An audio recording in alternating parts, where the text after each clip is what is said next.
Welcome to the show. Hello, welcome to The Honest Wargamer. My name's Rob. I'm your host. Rob. Welcome to the show. I'm joined by my two excellent co-hosts, plus the team mascot, Mr. Nathan Prescott. Hi. Hello, I'm the team mascot. Perfect. And Jet the dog. And of course, Mr. Jonathan Etland. But Jonathan Etland is currently indisposed. I've told him Jonathan via Arsena, and he knows he's on the way. So I'm sure we'll be talking to him at some point. But we don't want to be any later because we are running a tad late. We hugely apologise. LOV, bonjour, ça va? Mr. Kapowski, good evening. Fulgrima, hi Jet, and other people. Nathan, how are you? I'm great, thank you. Yeah? How are you? How was your weekend? Good. We're going to get onto that, obviously, as a subject. If you guys want to know what the subject is... Do we have to? We don't have to. Like, don't worry about it. If you guys are interested in what we're going to be talking about today, we're going to be covering the Warhammer World Doubles event that I was at, which was lovely. And also then we'll be doing a faction overview of Phoenix Table, and then Order Draconis. And also, someone is the Vizard in the chat. Hello to the Vizard. Howdy. Jonathan is removing the Hells Angels from his porch. They need to go. He's also out moose hunting currently. Because I don't know if anyone knows, but Jonathan runs a very successful caribou farm. He does. That's his day job. Mm-hmm. Mm-hmm. Yeah. You should see him in the caribou mating season. It's a sight to behold. Yes, that's my favourite. Splinter MD, hello. LOV, there is going to be some coverage, just not during this show, because it's being done properly, as discussed. I'll message you in a minute about that if you want. Splinter MD, oh, look at the fluffy cuddly thing and the dog in its lap. Wow. Cute. Hi, Lexopolis. Hi, Tom. As in the energy drink. Hi, Lexopolis. Gobrugda. Hello. Mr. Hector, how are you doing? Bonjour. Good evening, Lofthammer. Evening, Lofthammer. How are you? The Vizard. Having my morning coffee and a ciggy. Dig and finally catching a live show. Well, I'm glad you can catch a live show. That's our favourite, isn't it? Yeah, he must be on the bottom of the world. Is he on the be bottom having of the world? A breakfast. Yeah. Breakfast, you say coffee. No, we have not seen the AOS ETC team. Mere Mouse, thanks for subscribing using Twitch Prime. What a little angel you are. That's really nice of you. We deeply appreciate that. It needs to go in the right place when people subscribe. Bichingo. And also, Salawang, hello. And Joe, thanks for subscribing for 6 months. You babe. Pi UK, hello, chaps. And then Mr. Pete Pratt, my dogs are barking at Jet. Nate. Jet, there's a fly. He gets triggered by flies. So if we tell him there's a fly, he might go crazy. Hi, Moon Tyranid, Love 009, Zangor Jack, hello. So hello to everyone. Hello. We can hear you, Mr. Jonathan Etland. Are you ready? We can hear you. Can you hear us? Okay, that's just not good. We'll sort this out. I know what the issue is. Don't worry about it. This is all my fault. He 100% can hear us now. Hello? There, yeah. He can hear us now. I've sorted it. There was a tactical error. Tell him your Swedish that you've just learned. Yeah, it's easy to do. Hi, Iron Jaws Mark. Welcome to the show for 5 months. Really appreciate that. The Swedish I learned is Jonathan. VR Senna. VR Senna. VR Senna.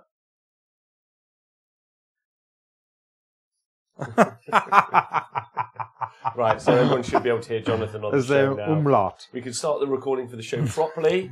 Hello, everyone. Welcome to this Wargamer. I'm your host, Rob. I'm joined by Nathan Prescott. Hello. Everyone on Twitch. Everyone say hi. Loads of Roblins. Loads of fucking smiley faces. And Mr. Jonathan Etland, all the way from Sweden. Hello. There we go. What an angel. What a babe. Turns out that he was able to not hear us the entire time we set up the show because I just hadn't plugged that bit in like an idiot. Oh. So actually, big apologies.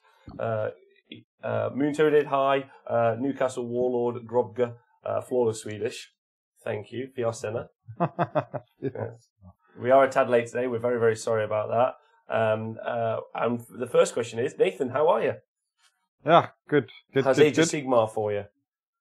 It's pretty good at the moment. Yeah. Yeah. Painting grots, which is always cool. And building a few more dwarfy things. So yeah, What all dwarfy good. things are you building? Some more hammerers. Got another set of hammerers stood around, waiting. They're all primed, waiting to be painted. Really? Yeah. Nice. Jonathan, you've also been painting grots of many sorts, and how are you?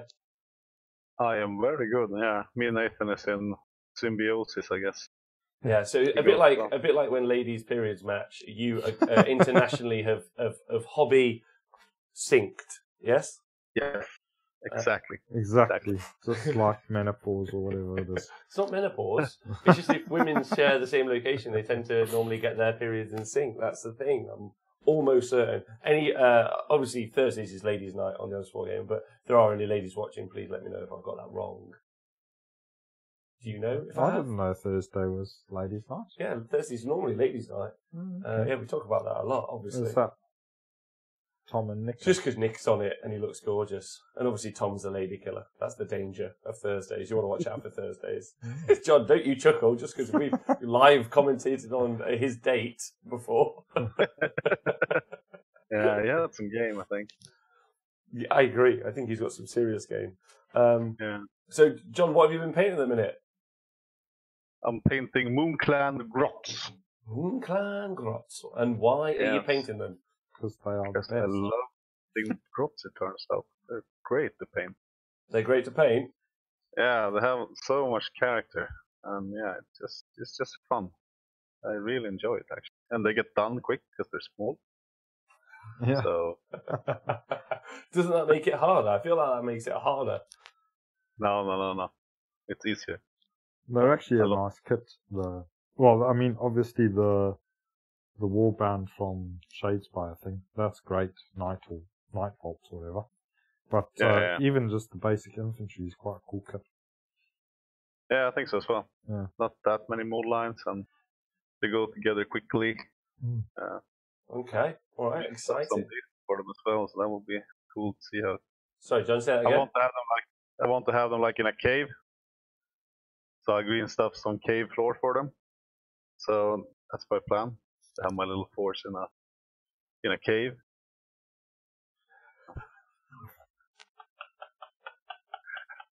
I want to say Tell me more, else, John. Tell me more. What else? What else? Go on, just really get into it. Like a cave. Is it a dark cave, light cave, cave with two ends? No, That's it's a tunnel, though, I think. Cave with shroom. With It's shrooms. a cave with shroom. Full of shrooms. Yeah. What shrooms?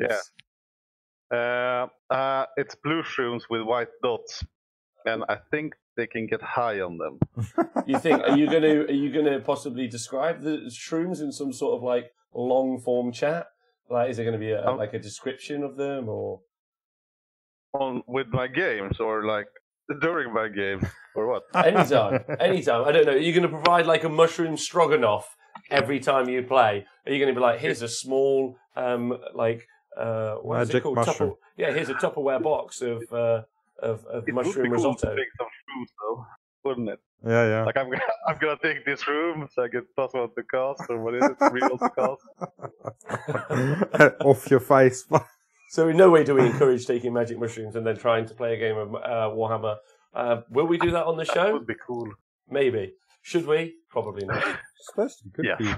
Well, what, taking magic mushrooms? Yeah. Science, Nathan. Is it like Reiki? Special science. Special science.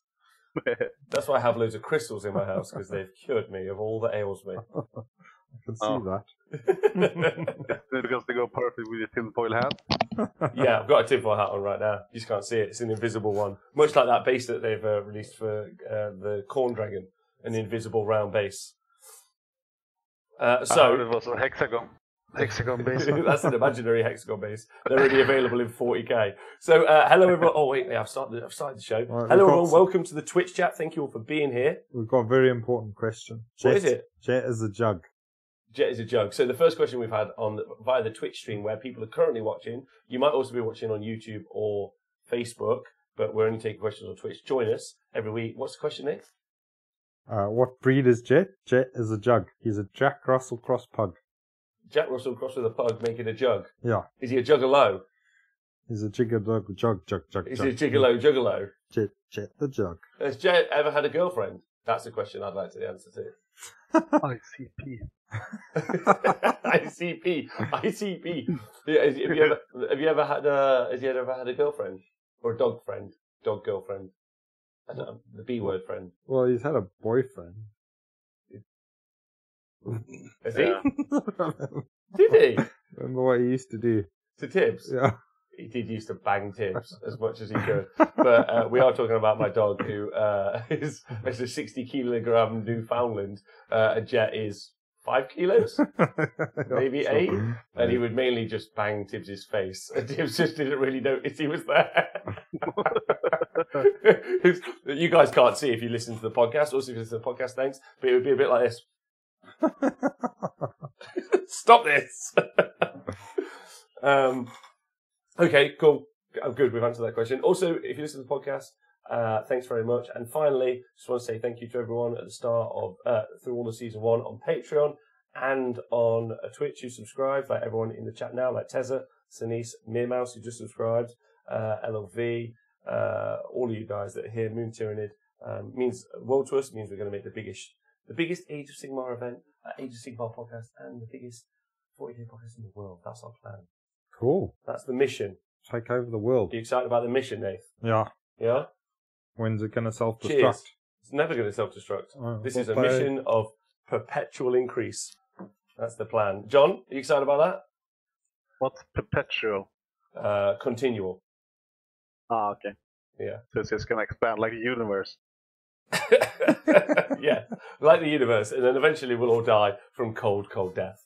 Right, okay. So on the show today is we're going to be talking quickly through the doubles event I was at the weekend from Warhammer World. And then we'll be doing a faction overview of Phoenix Temple and Order Draconis. Specifically because if you listen to our stat show, which will be available offline either on YouTube, on Facebook, or as a podcast, you'll see that Phoenix Temple are the best performing Age of Sigmar army in the world. Yeah. That's right, Phoenixes. John, how do you feel about that?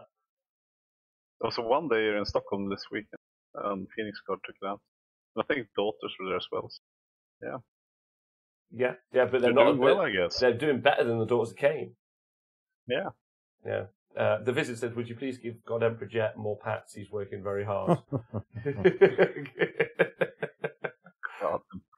And then we're also going to be covering Order Draconis, and the reason is because there's a dual reason why we're doing this today on the show. Is the weekend at the doubles? I would say that there was a huge swath of new players that I've never seen before playing Age of Sigmar, and I talked to loads of people. There were loads of lovely people who came up and talked to me, and loads of them were like, "We haven't been to a tournament before. We'd like to go to more. This was really fun." There was lots of that, and lots of them were very much like, what events do I attend? So that was the first thing that I kind of answered, but we're going to do a show on that another day. And then the second thing was I was like, well, I thought we could talk about some really easy to build, paint, and play armies so that you can just play quicker games if you're new. So you can just bang through the phases and just like, okay, I'm new. Yeah, I want to make sure I play 5 turns all the time. Probably shouldn't take 120 Nurglin, 120 Playbearers. I should probably take 3 Phoenixes and a bunch of infantry dudes, right? Yeah. So I thought we'd cover them and then people could have some cool stats. Cool.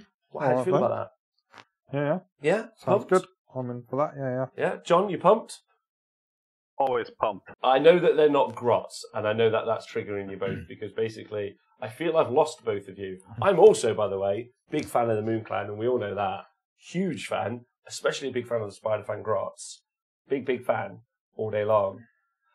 But you guys seem to have you've gone deep.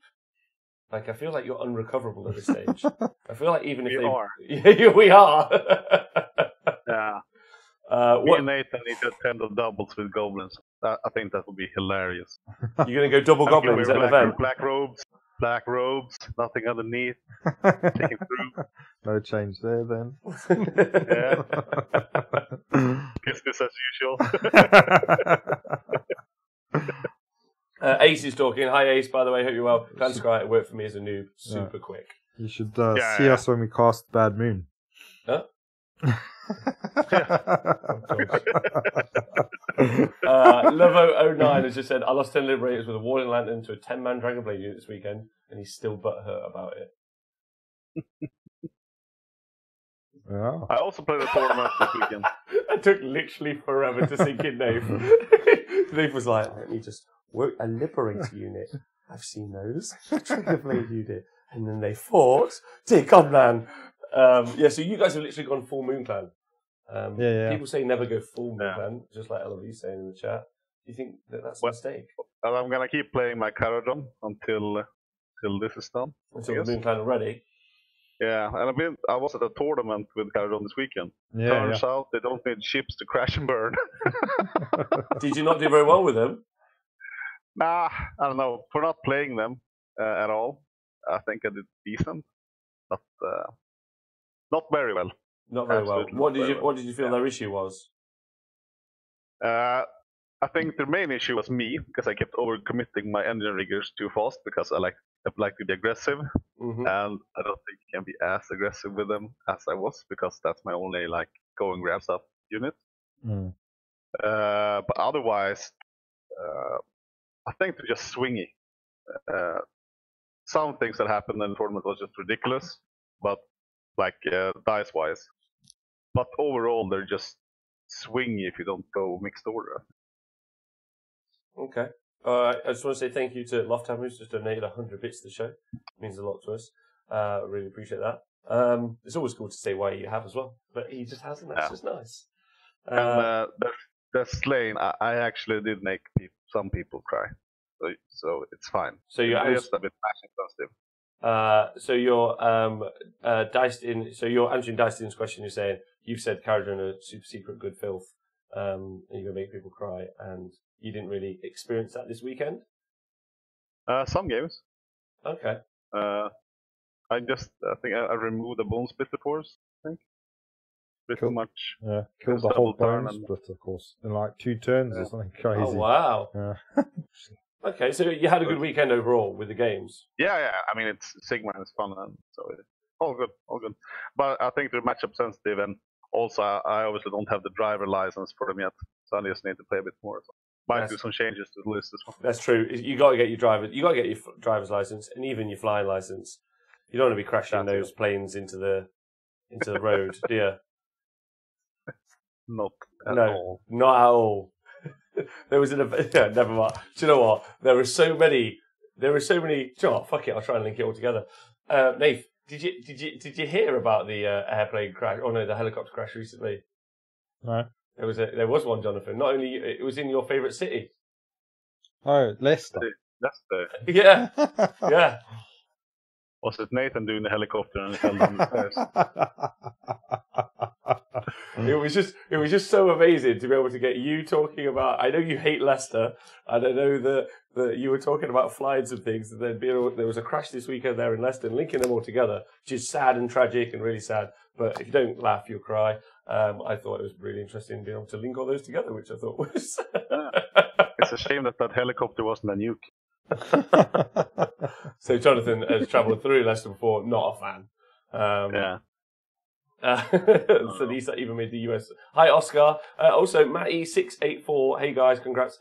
So I met Matty this weekend. Yeah. And that's so should we get on with the show?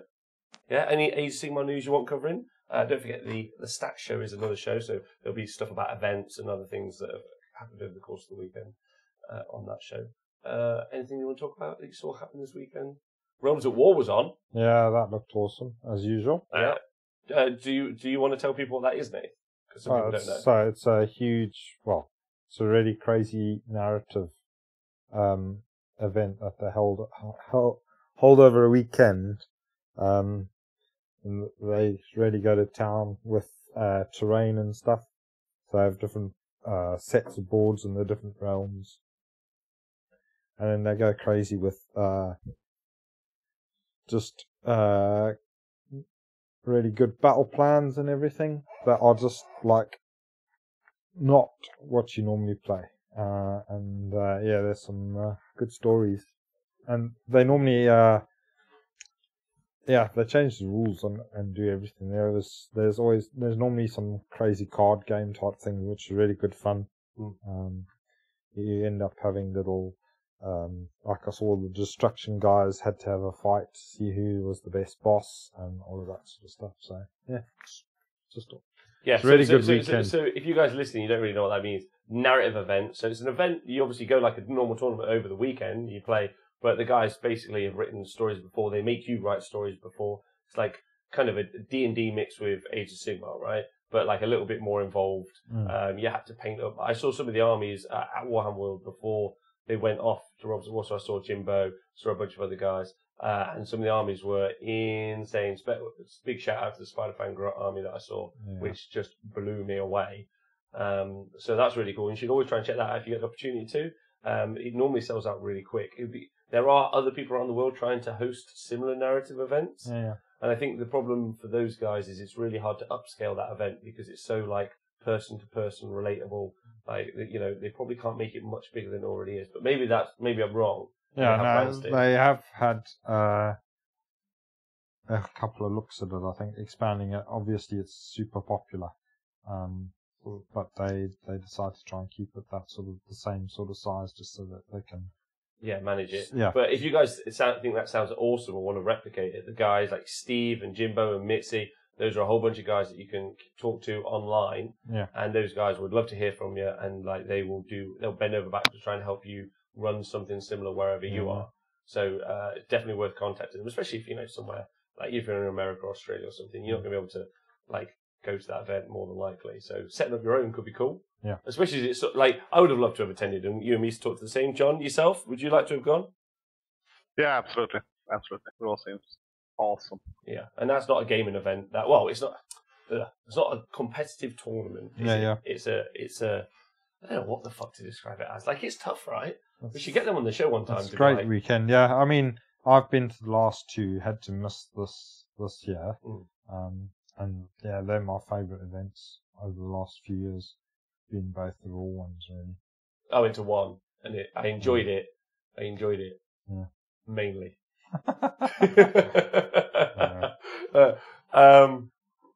So yeah, all right, that happened over the weekend, so that's cool. Hi Servitor, hi LLV. They gave out potions for the awards. It looked awesome. There's some coverage. I'm going to talk to them next year because I think we should cover the event.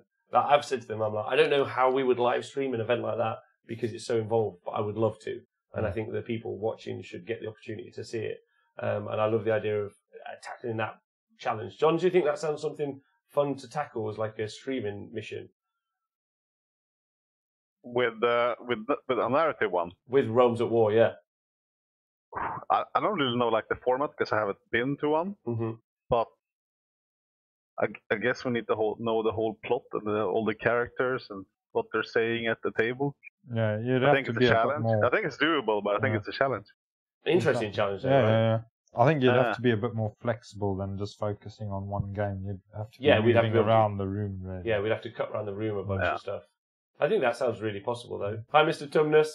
And then Lexopolis says we have something similar coming up with Holy Havoc in Chicago area. Loads of fun and crazy tables. Lexopolis, send us a link, and and also get the TOs to get in contact with us, because I'd like to know how to, like when we do Mondays and we talk, it's really fun to have been able to see that. And it's difficult unless we like have a dedicated place where we can always see where the events are going to happen, right? Yeah. And then like we almost, do you know what I kind of wish? Do you ever do that thing where you scroll through your news feed of whatever social, like I know mainly for me it's Twitter, but it's not just event information. It's not just news articles. It's like this or that. Like, you know, like someone saying something positive or someone painting something, and that's exciting too. It's just tough to keep up with. Hi, First Brain Squig. Hi, Spruce and Bruce as well. I played those guys at the weekend. That was fun. So would you two, Jonathan and Nathan, like to hear about my adventure playing Warhammer World Doubles at the weekend? Yeah, go on then. Yes. Yeah, and then are you ready to talk about some Phoenix Temple and Order Draconis? Sure. Okay, so let's do this. We can do this at breakneck pace. So here we go. First off, I went to the Warhammer World Doubles event here in the UK. I think it had about 200 players, which is cool. Like, it was like about 100 teams of 2 each. That's pretty good. Yeah. It was awesome. It was a 2,000 point event in the realms. The realms were pre-picked. and they also pre-picked the missions, so the battle plans. So when you turned up on the day, you got a sheet of paper, and it told you the 5 different missions you'd be playing over the course of the weekend, and it told you what realmscapes were in effect in each of those. How did they compare to the grand final ones? If anything, they were even less impactful than the grand final ones. For instance, they still had Realm of Fire, all scenery, block line of sight when we played the Realm of Fire, which was game 4, and they still had in the Realm of Shadow no shooting or abilities could affect your enemy over 18 inches. Okay. So still super mitigating to shooting. So like there was still Realm of Beast? No, the Realm of Beast was not in effect, although I had taken the Chaos War Mammoth just in case. To put the War Mammoth down. So first off, I want to say thank you to John, because John contacted our Facebook page and was like, "Hey, I'm taking a Chaos Dwarf army to the doubles event, and I don't have a partner. Do you fancy going?" And I was like, "A whole weekend of playing Warhammer with Chaos Dwarves? I'm in." Yeah, that's really fun. And also, FYI, John, let's get the first row right in the can. Yeah, I hate the realms. The realms suck. I fucking hate them. Like, I've got a really long argument as to why, but they just bore the piss out of me, and I just don't want them to be in the game. That's my opinion. That's what I'm going to say straight off the bat. What are your thoughts? Well, you need to embrace them, man. You just ignore them, and then they turn up, and they're like, "Oh shit, this rule sucks," because I didn't take it in consideration. Yes, but what you're talking about is, so currently in Age of Sigmar, John, there's 20 battle plans, match play battle plans. Yeah. So already I have to account for the 20 different types of battle plans that I could play. Yeah, with my army versus the 20 or whatever amount of armies that I could potentially face. So that's already in my brain. And now you're telling me... what you're saying is, you're not good enough. No, I'm saying no one's good enough. Like I do this for a professional living, and I'm like, it's too much fucking information to keep in your brain. Like, and especially now, my main problem with it is if tournament organisers are going to start to pick realm features, on the day, then they should announce it ahead of time. If you're going to tell me categorically that I'm going to, so what you're saying is, John, is if I'm potentially going to play in the Realm of Shadow, so it's a 5-game tournament and there are 7 realms worth of rules. So so already, let's hope I don't get the Realm of Shadow, right? And then when we play in the Realm of Shadow, let's hope shooting's not just 6 inches. Yeah, you're asking me to not only play 20 battle plans, but 20 battle plans that could be times 7 different permutations, and then times those 7 by 6 for the permutations of different realmscapes I could use in effect. That's what you want me to prepare for when it comes to army list building, and then sell me a ticket and then not tell me about that in advance. Is that your plan? I agree with you. I think that should be announced. Yeah. Okay. All right. At least that. Yeah. So I think there should be a part of the game, but I think it should be pre-announced, and I think that the spells should be limited so that you pick what spell you can use. Yes, perfect. Yeah, that would be cool. Like, pick one spell or something, I don't know. But announcing ahead of time, for me, I feel that's like, that's kind of like necessary on the ticket price, in my opinion. Like, you sell your ticket, and if we're playing in the realms, then I'll adapt to that. That's not an issue. But I do want people to tell me that I can't take, I don't know, like wizards. So so we play in the Realm of Shadow where I played against Arcan in the Realm of Shadow as an example. I'll get onto my games in a sec. But I played against Arcan. Lovely chap, Arcan is, as well as the person piloted Arcan. But he's got a command ability which increases the range of wizards in his army by 6 inches, which means he can do 24 inches curse a years. But I was like, it's not an issue. You can never get me. I'm just going to be 18 inches away all the time. Like, and I really, like, I felt like, I didn't feel bad about it. I was like, 18 inches, so you can't curse a year's me, and I was cool with that. I felt great about that from a tactics point of view, but I felt sad that wasn't a threat that person had. Yeah. Because they'd paid points to use Arca. Didn't affect my army. My army's short. All my ranges are short. I got a really little army. So I just felt really bad for some of the people who were affected by the realmscapes negatively. Is what I want to point. I think at the moment we're in this wild west of realms, and TOs are trying stuff out and see what works. Okay. And I mean, to be fair, like when you buy the ticket, you know what you're getting yourself into as well. Well, yeah, but I didn't buy this ticket, so. Yeah. But like a good example, I mean, this player does not have anything against it, but the total commitment is the one where you can't deep strike, right? Yeah. Yeah, And you should. You should. Fire with. Yeah, you should fire with Glenn Squire. yeah, you're right. So the battle plan should be announced ahead of time, right? Yeah. Because, like you said, total commitment is a battle plan. If you guys aren't aware, where you can't start anything off the board. So yeah, you're right. Taking Clan Scryer who can tunnel up and attack, or building that into your army, just means you're not going to have that. Even Stormcast, the most popular army you're going to see, are massively affected by that. Yeah, that one affects Stormcast a lot, I think. Yeah. John? But battle plan has, I think, as much or if not even more impact of the game. So although impact the army you pick over the realms, probably. Yeah. Matty6847 says, it really sucks when you take mortal wounds on doubles for casting and cast 10 spells a turn. So that's the realm effect that's in the realm of metal. That was the one on our 5th and final game. I think command ability, but to give the other side of the argument, Iron Jaws Mark said he's played with them the entire time and he loves them. Morgan Sword Smasher says, I think command ability options are good and spells are good, realm effects are dubious, says Morgan Sword Smasher. So either way, I think probably just where I'm at is I'd like it at least announced ahead of time while I'm buying the ticket. Does that make sense? Yeah. I think,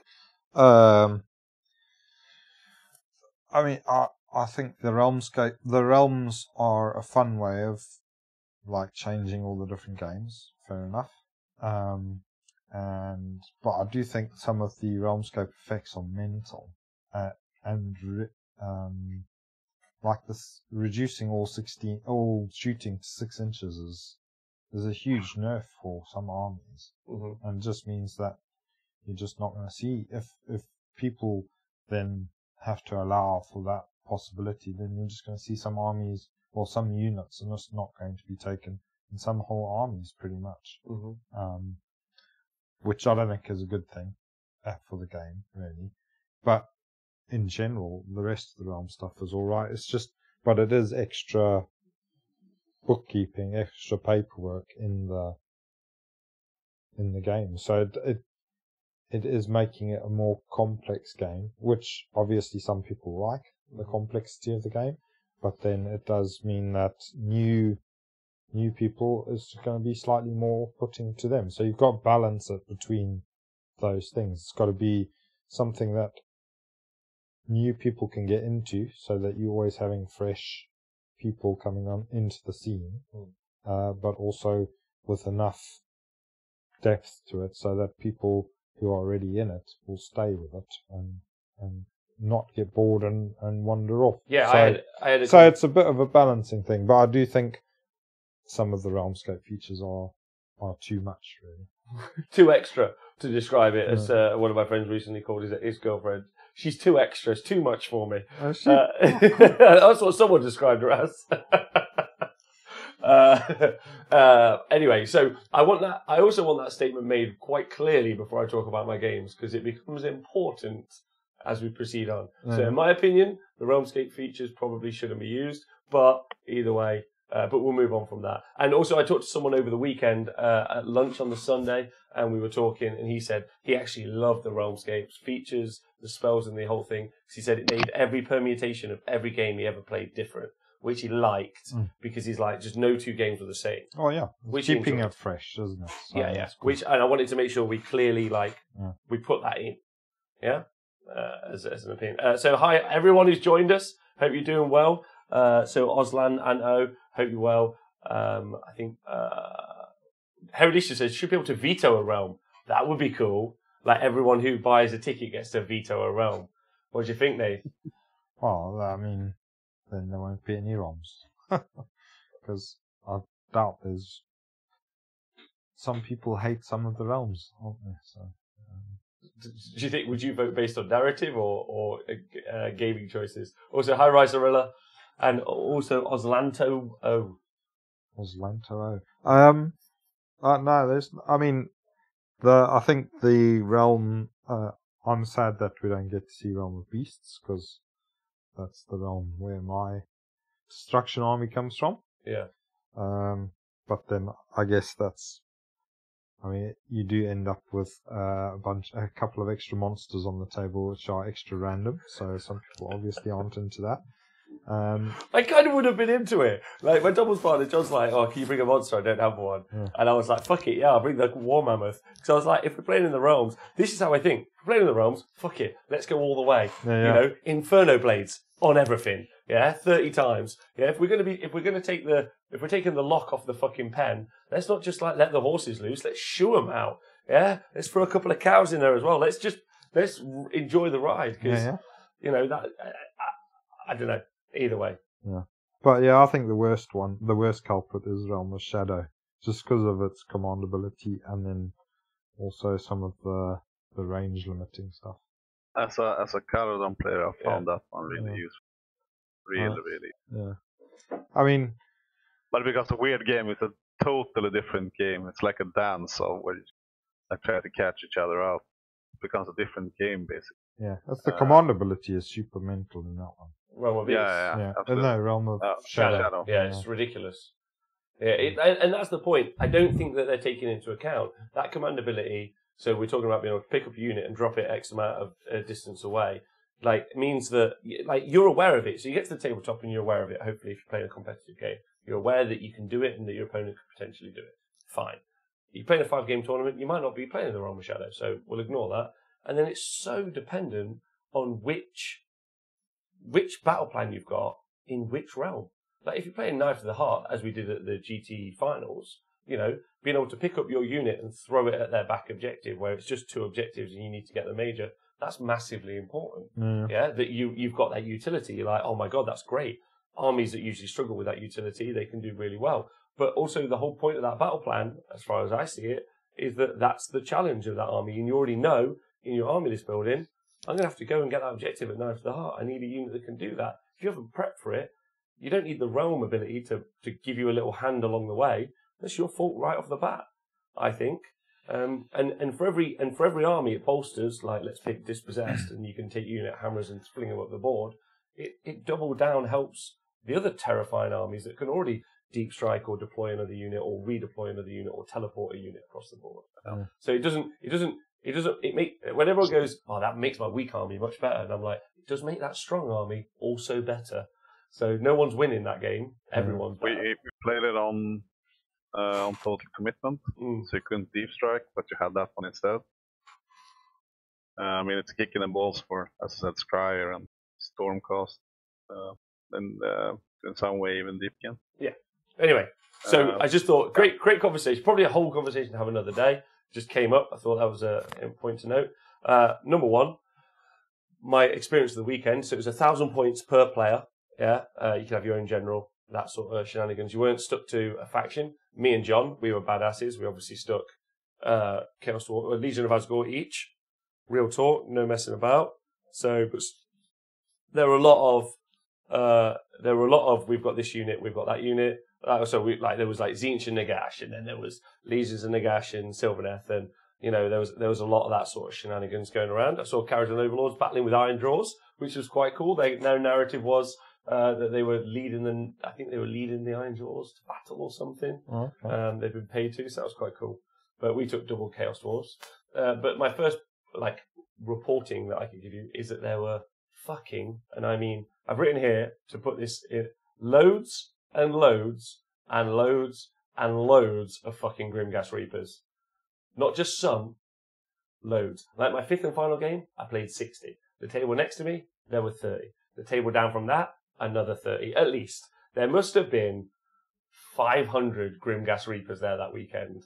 If as a minimum. Yeah. There were tons. And not one of them in the Nighthawk army, I'm pretty certain.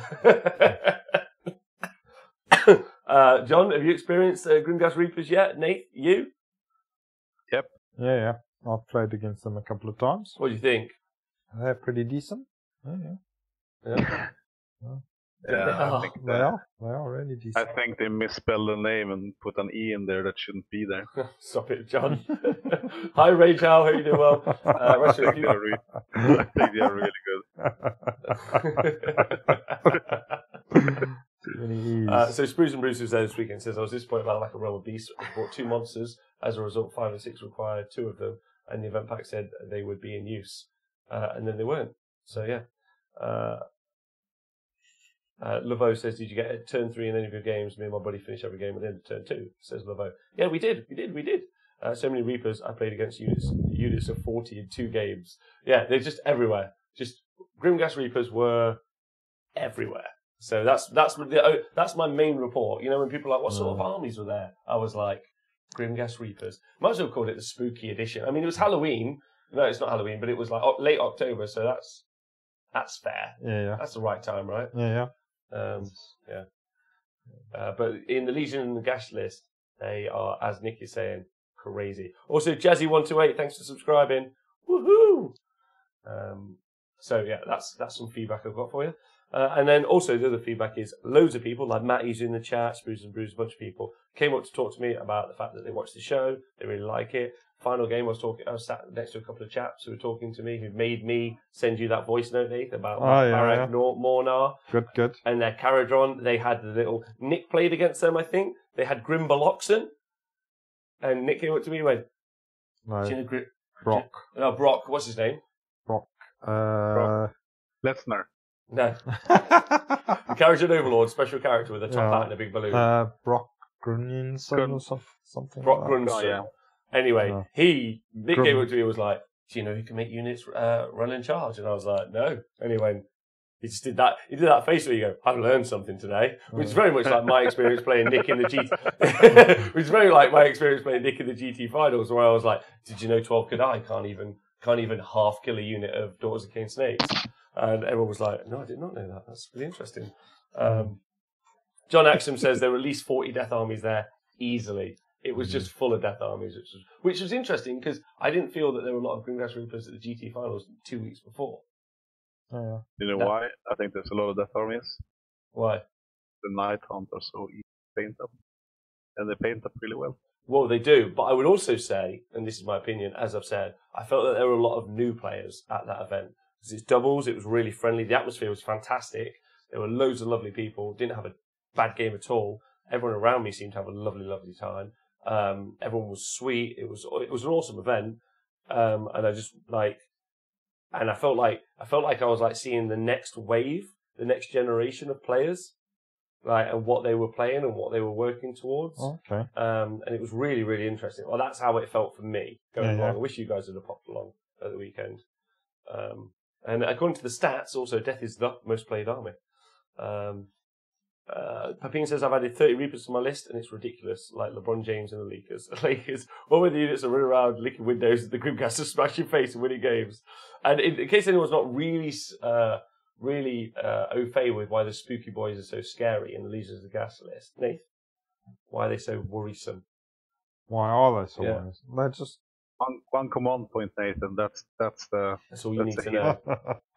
What do you just bring them back to life again after they finish chopping you up? Yeah, it's fine. Yeah. So the general in your army is able to spend a single command point and use the command ability to allow you to regenerate a unit that's been slain. And so what happens is you get 30 Grimgrass Reapers and they try and charge you turn 1. They they just run across the board and then you beat them up, which is not an easy feat because they've all got a 4-up save that ignores rend. And then the wizard at the back just goes, and then wave 2, there's another 30 coming at you, let's say, or something else. And then the necromancer at the back or whoever, or Arcane just goes, spend a command point. Let's put that 30 points back on the board. You could comfortably kill a unit of them a turn, which again, not an easy feat. And then the character at the back could be putting another 30 of them on the board every turn. You could play a 4,000 point army or a 5,000 point army over the course of 5 turns. I'm gonna trigger the 50 death players at the tournament to all brought Reapers. I don't think they should be summonable. They should get a different thing for Night Hunt that isn't summonable. Because it's weird when they become better in Legions and Nagash than they are in Night Hunt. Yeah, they're better in Legions and Nagash, aren't they? Oslan, 12 Kadai can eat 1,000 points of Iron Jaws in one turn, though. They can. I know who you are. Great to see you. It's one of the people I played this weekend. And then John says, I was Rob's ringer, by the way. Yeah, you heard Rob's ringer. So apparently, I hired John to help me with the tournament. Okay. Let's say that. So, yeah, I just thought I'd bring that up. That's what there were loads of Reapers there. But all the people that came up to talk to me, they were ace. They were like really complimentary of that show, which was lovely. If you're listening out there and you're one of those people, that's great. If you were there and you didn't come up and say hello to me, you should have. I would love to meet you all. So, same for you, John, I assume. Same for you, Nathan, I assume. Wherever we go. Yeah. Apart from the toilet, maybe. But then even then, in the Warhammer world, you have to spend 15 minutes drying your hands on those dryers. So, yeah. We're going on about them again. We were in there. Like, it's a bit of a joke now. I got excited about going to the toilets because I was like, oh, God, I can't wait to go see those dryers. Wash my hands. And then I was in there. There was all sorts of people. We were having chats at the dryers. I was like, you can try and dry your hands. And then most people were like, just going to shake them off. Yeah? They were doing like Outcast, Hey Ya, shake out offload a Polaroid picture. Just this. I had a great time. They offered you a solution that don't spread shit everywhere. And then people just shake the shit everywhere. But then again, I was talking to people at the bar, also people who listened to the show, and they were like, we did not know that they were shit firers. So there was a whole, like, this show is breaking new grounds I never expected it to break. We've learned about air blades and poo particles, and now we've learned about the hand dryers at Warhammer World. I tried drying my hands, and I'm sure they got wetter, says Roddy Randy. All right, so my games, super quick. First game I played, Kevin and Darren, they both ran Slanesh. Super excited about that. Yeah, really fun. And there's a bit of a theme to this weekend. In none of these games did me or John get to go first. We never went first once. If we could choose to go first or give the first turn, whether or not we had like 13 drops as well, so quite often we didn't get to choose. But everyone chose to go first. Everyone. And TLDR, mainly that was a mistake. So we played Kevin and Darren, lovely gentlemen, absolutely great. They had a Slanesh army, which, by the way, could be really good. Like, with those depravity points. I saw some insane stuff during the weekend with Slanesh. Yeah, where you see loads of stuff get summoned. I did. It was really weird. Just really quick. I tried to kill I created Demon of Slanesh. 10 wounds for up save. And I used 18 sky hook shots. And I used 4 Ender Riggers shooting and charging. They had +1 to hit everybody. Apart from the Ender Riggers. And then rerolled hit because of Mornar. And it still had 1 wound left. And then all the fucking armies just came back and just burned everything for me. There's a lot of them, right? Yeah. I don't know the statistics of that, but it's hilarious at least. Dave and Matt, Kevin and Darren had they had the exotic great and clean one. They had another Keeper of Secrets. They had a ton of Demonettes. They had the Hellstriders and a bunch of stuff. They went first, and they decided to send the Keeper of Secrets and a unit of Seekers against the 12 Kadai. And then also put the Exotic Keeper of Secrets in front of all the Fireglaves. Was the main plan. That was their turn 1 plan, because we were playing shifting objectives. And then the Kadai beat up all of their dudes in their turn. And then we had our turn, so then we shot the Exotic Great and Clean one to death pretty much. Charged him a little bit, and then the Kadai went over and... A Great and Clean one? Exotic Keeper of Secrets. Oh, okay. Yeah. And then the Fireglaive shot, and then we just kind of charged over. And then it was basically over at the end of the first turn, which was kind of interesting. And then did we get the second turn? I don't know. No, I don't think we won a priority roll, in fact. No, we didn't. That was the other theme of the weekend. We didn't win a single priority roll for turn 2. And then that was basically the end of the game. It was just, we just battled a little bit and then just fought it out. But they'd lost, in the first round, they'd lost Keeper of Secrets and Exotic Keeper of Secrets, 2 units of Hellstriders, most of a unit of Demonettes. And then that was it, really. And then with the Exotic Keeper of Secrets dead, although there was a really fun battle, actually, between a Mark of Slanesh and 2 Demon Smiths. They were just all three of them just like fighting round for round, which was quite fun. I really enjoyed that. That was good. Yeah, it was good. But those guys were lovely, really nice, and they got a really cute way of keeping their depravity points in a pot, which I enjoyed. Cool. Oh yeah, cool. That's a good idea. People are asking if you can just give a quick rundown on your list. Oh, okay. So it was 12 Kadai, 2 units, 2 Demon Smiths, Shartor the Executioner, which John had painted and he entered into the competition, which was fucking beautiful, really lovely. Like it was kind of embarrassed to put my army along with his stuff. I was just like, yeah, I'm working on mine. I'm working because I quite like my army. Like I haven't finished it yet, but it's okay. It's getting there. Like it's going to get better and better. And Fireglaves, Geminids, which by the way, when I come to talk about it, MVPs of the entire tournament. Geminids were the best performing unit in my game, in any of the games. Sorry, and 3 Bull Centaurs, a Torok, along with Shartor the Executioner, who lived up to his name this weekend, which was great, and then a Magma Cannon. I think that's everything. Yeah, a Magma Cannon.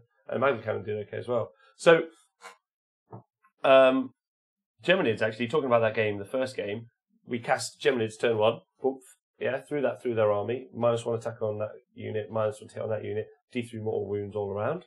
Great job. We lost the priority for turn 2, obviously, and then we got to move Geminids through their army again, which was amazing. And that becomes the theme of the entire weekend.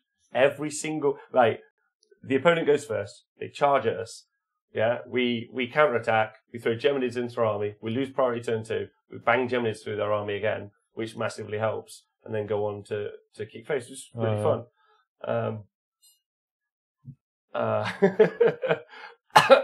Then game 2, Spruce and Bruce himself, Dave and Matt. Jonathan, get ready for this. I played against Tamra Khan. Oh Lord. Oh dear. How did that go? Tamra Khan and a Grand Host of Nagash. Oh, okay. Okay. Back on track.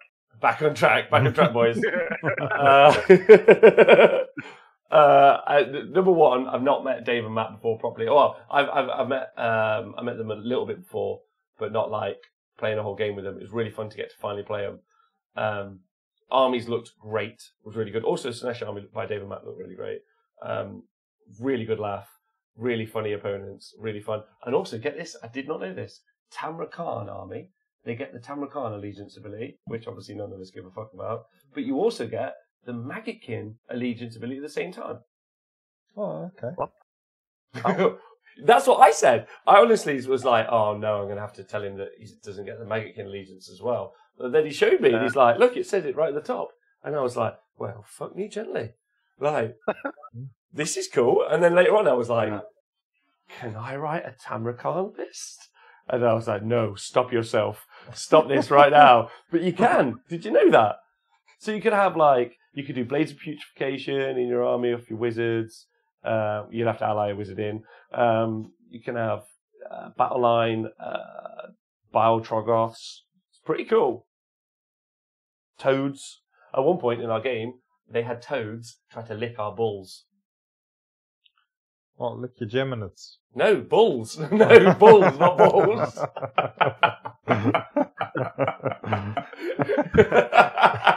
No, bulls, not balls. There was the Slanesh player had cogs, and it was also from Denmark. so I'm gonna try to summon cogs. Like what? Cogs. Cocks? Oh. What? We're going to try to summon some cocks? Sounds like Slanesh. The new endless spell. Big cocks. You're telling me I could take if I took the Geminids of Ulguish, and the Chronomantic cogs, I could be taking some cocks and balls. Oh, nice. Nice. The Slanesh endless spell is going to be awesome. Oh, wow. Anyway, so that blew my mind a little bit. And I played the big man himself, Tamra Khan. Tamra Khan. Also a beautiful army, by the way. Beautiful army, both armies. So turn 1, they took turn 1, as we discussed. Tamra Khan and a unit of Plague Ogres charged the Kadai. Don't think they even killed a Kadai, because Tamra Khan went first, and then the Kadai went, and then they killed all the dudes. Yeah. I'd obviously cast Geminids into their army. Fuck off, Geminis. Yeah. Lick these balls. Lick these balls. Get them, boys. We were playing Focal Points, the mission, by the way. Yeah. That was the 18. Arcan was in the list, and that was the 18-inch. You couldn't do abilities beyond 18 inches, sort of thing. And then that was basically the game. I'm gonna say we didn't get the next turn. They moved forward a little bit. The toads licked the bulls. We ran forward, but check this out. Shartor the Executioner, so the special character, which, by the way, John Shartor was gorgeous. He, turn 3, he makes a long bomb charge up to Arcan, who's got all of his wounds remaining, and then with his big meaty axe, he just goes, fuck off. He kills him alive to dead. The entire thing. Because it's hit on 3s, wound on 3s, rend 2, 3 damage. So he just did 15 damage. Just killed him outright. That's cool, right? Yeah. So then me and John the Executioner, that's what me and John were saying. John needs to keep a list now of all the units that it executes, all the heroes. He's like, executed. So you can kill most characters in the game, that character. Yeah. So it might be worth trying to make that happen all the time, I think.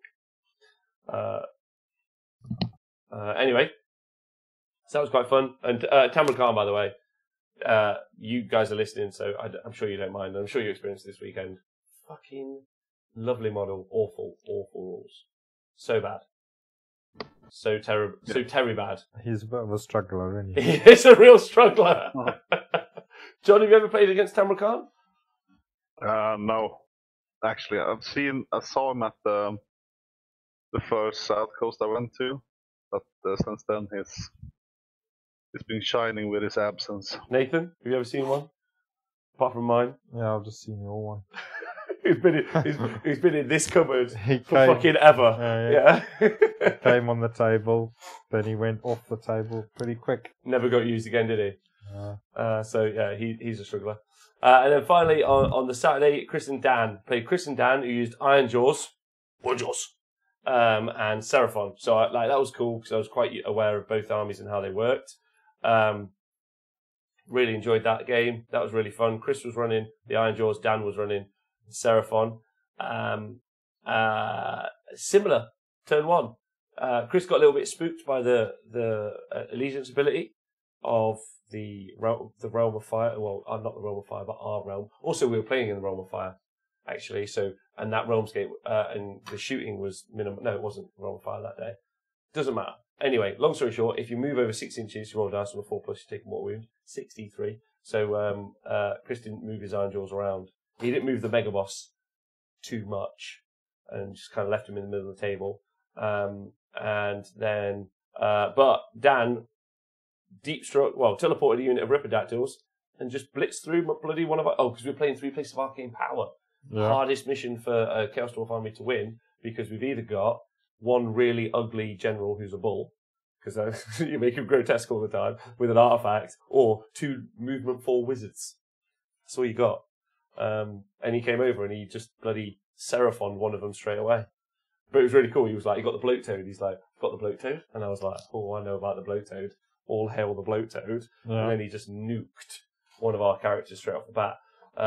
And so, a little bit challenging, but the Kadai went and killed the Mega Boss and most of a unit of brutes, as well as the War Chanter and the Shaman, all in the first turn.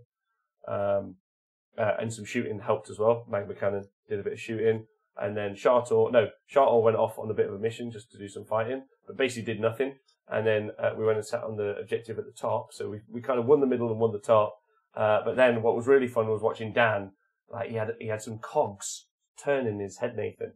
He was like, I think we can win this, Chris. He's like, if we roll like a 6 and a 6 and a 6. And I was like, Dan, you're my sort of player. I'm really excited by this. Now, they had told us at the start, Dan had told us in his Seraphon list, that his Slan had got the Flask of Amniotok. Okay. Exactly. Do you know what I did? Did not remember it, because I was like, if it was important, I'd know it. That's what I thought. That egotistical, arrogant, fucking, like, brain fart I had. Anyway, comes to turn 3, and we're like, he summons the Star Priest on the objective again. I was like, oh, you can summon heroes. So we're not in a really good spot here with the Seraphon. This is some bad news. Then, He then teleports to Slan, and then he goes, "I've got the flask of Amnutok," and I was like, and I literally was beside myself. I was like, "Fuck! He can win! He can beat us up!" Because he could have killed the Torok. Because all we had now was one Demon Smith, hard as fucking nails, with 12 Kadai in front of him, a ton of Fire Glaives behind him, defending him. He was the safest single Demon Smith, right in the middle of the board, just like, can't hurt me, I've got mates everywhere, And then he said he's got the flask, I was like, ah! And then he didn't roll very well, and it didn't kill the Torok, so that was great news. So that was the end of the game. But those guys were lovely, and they don't play very often, but if you get the chance, they're treasures. Little delightful treasures. Oh, cool. What does the flask do then? Huh? What does the flask do? If it rolls a 6, you can do D6 mortal wounds. Oh, okay. So roll a 6, do D6 mortal wounds, do a 6, charge the Slan in was his plan, beat him up in combat, and then own the objective, which was genius. But it didn't happen, so there we go. Yeah, Rob, did you find the rest of the games ended super early due to running out of time? Yeah, so there was a little bit about that. It did take a little bit longer than I thought playing some of the games, because it's doubles, right? Yeah. Two generals, too many cooks. Too many cooks, yeah. So I just let John make all the decisions, obviously. So that was the end of the day. So quite exciting, really good. Kevstor's already done better than they ever should. 3 games, 3 wins. Let's go. Yeah, good. Also, food update. Seems like getting cold sandwiches on the Saturday is now Games Workshop's thing for the events of the weekends. Oh, they used to have nice hot dinners. Yeah. So it's just cold sandwiches. And then they actually ran out of some of the food. So a couple of the guys were like, we looked at the sandwiches and we thought, fuck it, we'll go order a pizza. And then they were like, we don't want to order the pizza in Bugman's because obviously that's what they want, us to spend even more money on top of the ticket price. But they were like, our pizzas were great. And I'm a vegetarian anyway, so like, there were some chips and a bunch of vegetables, so I was laughing. But I think a lot of people felt a little bit hard done by. Oh, thanks very much, Oslanto. The feeling's mutual. You guys were great to play, and you should play more tournaments and have more fun. This is Chris and Dan with their army. They live different parts of the country, like London and maybe Surrey. That might be wrong. And they meet up and they just go to one world and just play the doubles events and just have a great laugh. But they smashed it. Although Chris did break Dan's Slan, but then Dan had deployed him right on the corner. Like on the corner of the brown battle board. And again, do you not think that there should be some rims on the edge of the boards? Yeah, that would be a good idea. John, do you rim boards? Yeah. I think they should do some rim jobs at Warhammer World and get them up. Thank you for taking that where I really wanted it to go. Everybody wants a good... Simple mind, Rob. Simple mind. Hi, Bruce Hammer. I've got 2 of the Bruces on. I'm actually hoping to talk to both Rick and Chris as a podcast soon, because someone earlier on was saying that they're following my method now of only been playing an army for a year. I know that Rick and Chris, the 2 Myhills, or the Bruces as they're famously known in the competitive tournament scene, both disagree with me immeasurably. And they're like, you're an idiot. It's all about trait playing low. So I'm going to try and have them on the show, do a talk, or at least one of them, and they can give me their opinion so everyone gets a fair view. Good. Yeah, good. Myhills know their stuff. I think the Oslanto name is Zlatan. Okay, so it just says Zlatan. Zeminis, the pizzas at Bugman's are great though.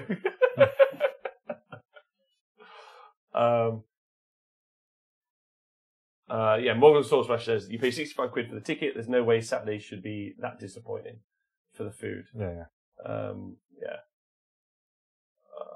would say that's a mistake. I say that's a mistake, and it's worth noting, right? Because Nathan, honest Indian, like the ticket price obviously for the Games Workshop's pretty premium, right? Yeah. John, same for you travelling across. If you travelled all the way from Sweden to go play at the home of Warhammer, the £300 million business that is Games Workshop, and you paid the premium ticket price to play at their event, how would you feel about is food high on your priority list? Because obviously you're getting to play at that venue. Obviously not, since I'm going to England, right? I mean, doesn't really matter.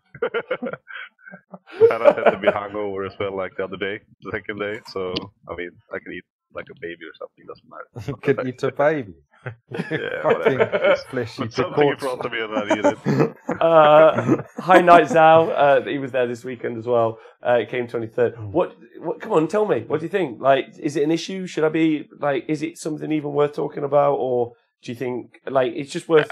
I mean, 70 quid for cold sandwiches. Yeah, that's. But you're not paying 70 quid for cold sandwiches, are you? You're paying £70 to be able to go to the tournament, and part of that is. But I mean, it's weird when they serve pizza in the other room, right? Yes. See.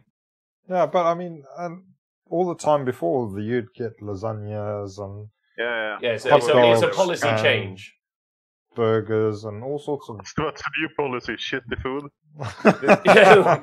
Okay, so there you go. We'll just say that they have a new policy on the Saturdays at Warhammer World events, and it's These shitty guys food. are looking a bit beefy. They need to slim back. Yeah. Or just give them crap.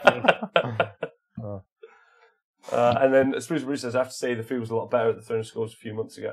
Says Spruce and Bruce. There we go. Hey everyone, thanks for watching. There's 94 people watching again. Oh, wow. Every Monday, please join us. That would be awesome. You're always welcome. But then that's what. Cheers very much, Chris. I agree. Food is food. I'm not too picky, really. When it comes to food, there was chips and vegetables, so I was chuffed for me. And it's like everyone was like, oh, I've got to go to the salad bar, and I'm like, I always have to go to the salad bar. This isn't new to me. Yeah, You don't have to, Rob. Okay. It's an issue, says Lovo. Saturday food was super bad. It's full on staff kitchen, man. I couldn't agree.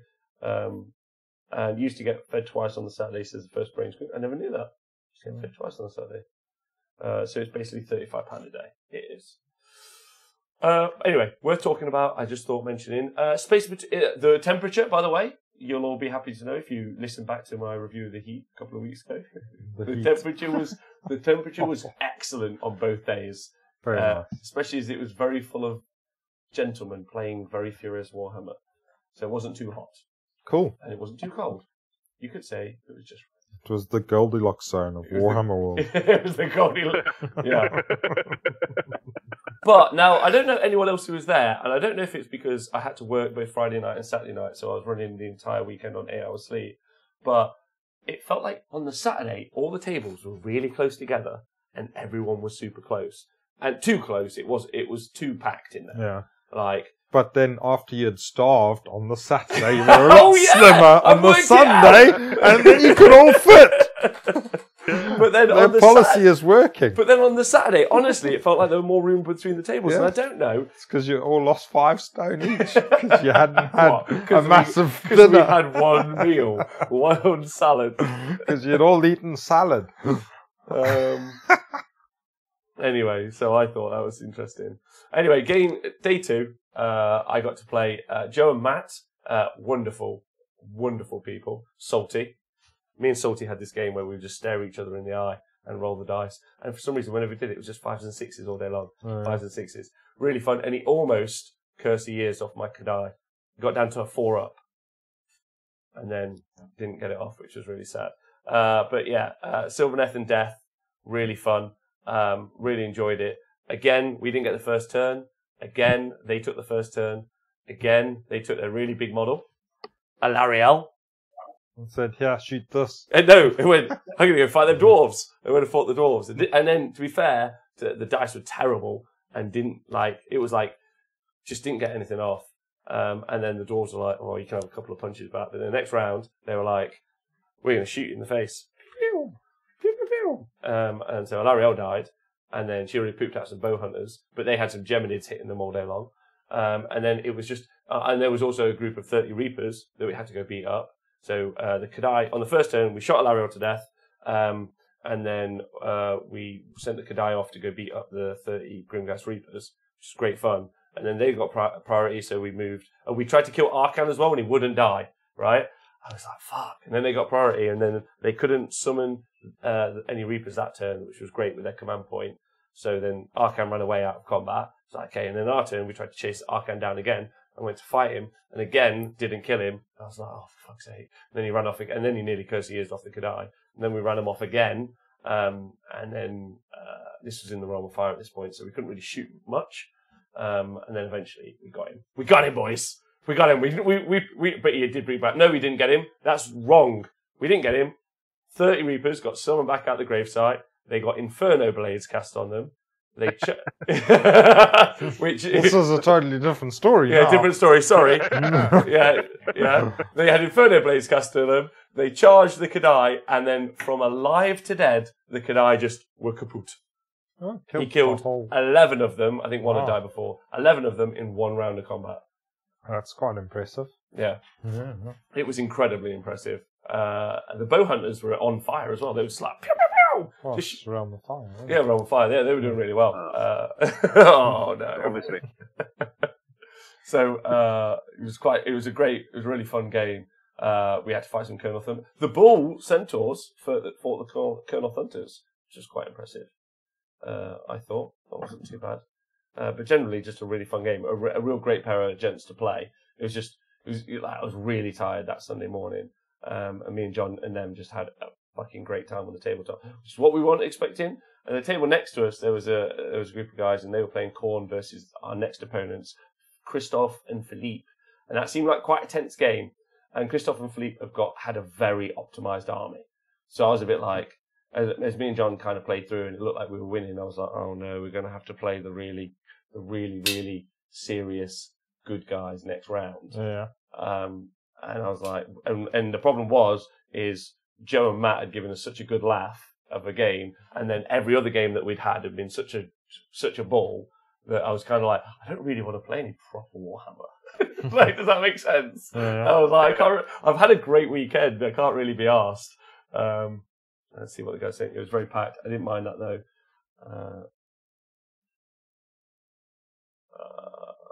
There's some interesting stories about the French team. There was some. Yes. And Chartor went and killed his second Arcan the Black. Yeah, obviously likes. Once you go black, you can't go back.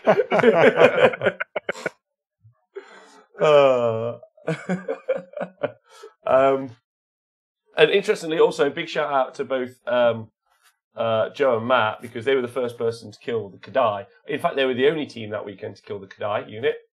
So that's quite cool. Yeah. Because we'd only given away 200 kill points on day one. So 100 points, 0 points, 100 points is what we've given away day one. So we lost nearly 800 points that game. Wow. Yeah. Devastating. Bloody battle. It was devastating. Bloody battle. Sunday, bloody Sunday. So then, final game. So you had lunch. Huh? You had lunch. We had lunch, and it was cooked. It was a cooked warm meal. There you go. With more room between the tables and good aircon. Happy days. Yeah. They should have done that the first day as well. Also, I actually went over and saw Nick from WS10 was playing against a group of lads. Him and his partner were playing a group of lads, and I do know their names, but I've forgotten right now, so I'm very sorry. They were playing Destruction, and because this was the final game. So going on to the final game, we're playing Total Commitment. Yeah, final game, Total Commitment in the Realm of Metal. The Realm's Gate's in effect. If you cast a spell on a double, you take a mortal wound. Yeah? So really bad for spellcasting armies. Awful. Anyway, go down and the Destruction players, the two Destruction players who came top Destruction, they were playing against Nick and his partner, and they burnt all of their objectives in the first turn. Right? Sure. Yeah, ran at Nick and his partner's army, and then I filmed the priority roll, because they were like, if we don't get the priority roll, we've lost the game. And then Nick knew that. Nick came over and got me. He's like, come on, watch this. These guys are a pair of fucking geniuses. And by geniuses, yeah. By the way, they were both wearing fucking cowboy hats. Yeah, they were like fully themed. Yeah, they're like, we're Beast Corps Raiders. We fucking burn stuff and charge. Let's go. Yeah, like it would look they would look like a great game. And then like, so I filmed them doing the priority roll, and then the Destruction team won, and their faces were a look of utter fucking joy. As far as I'm aware, they still utterly lost the game. Yeah.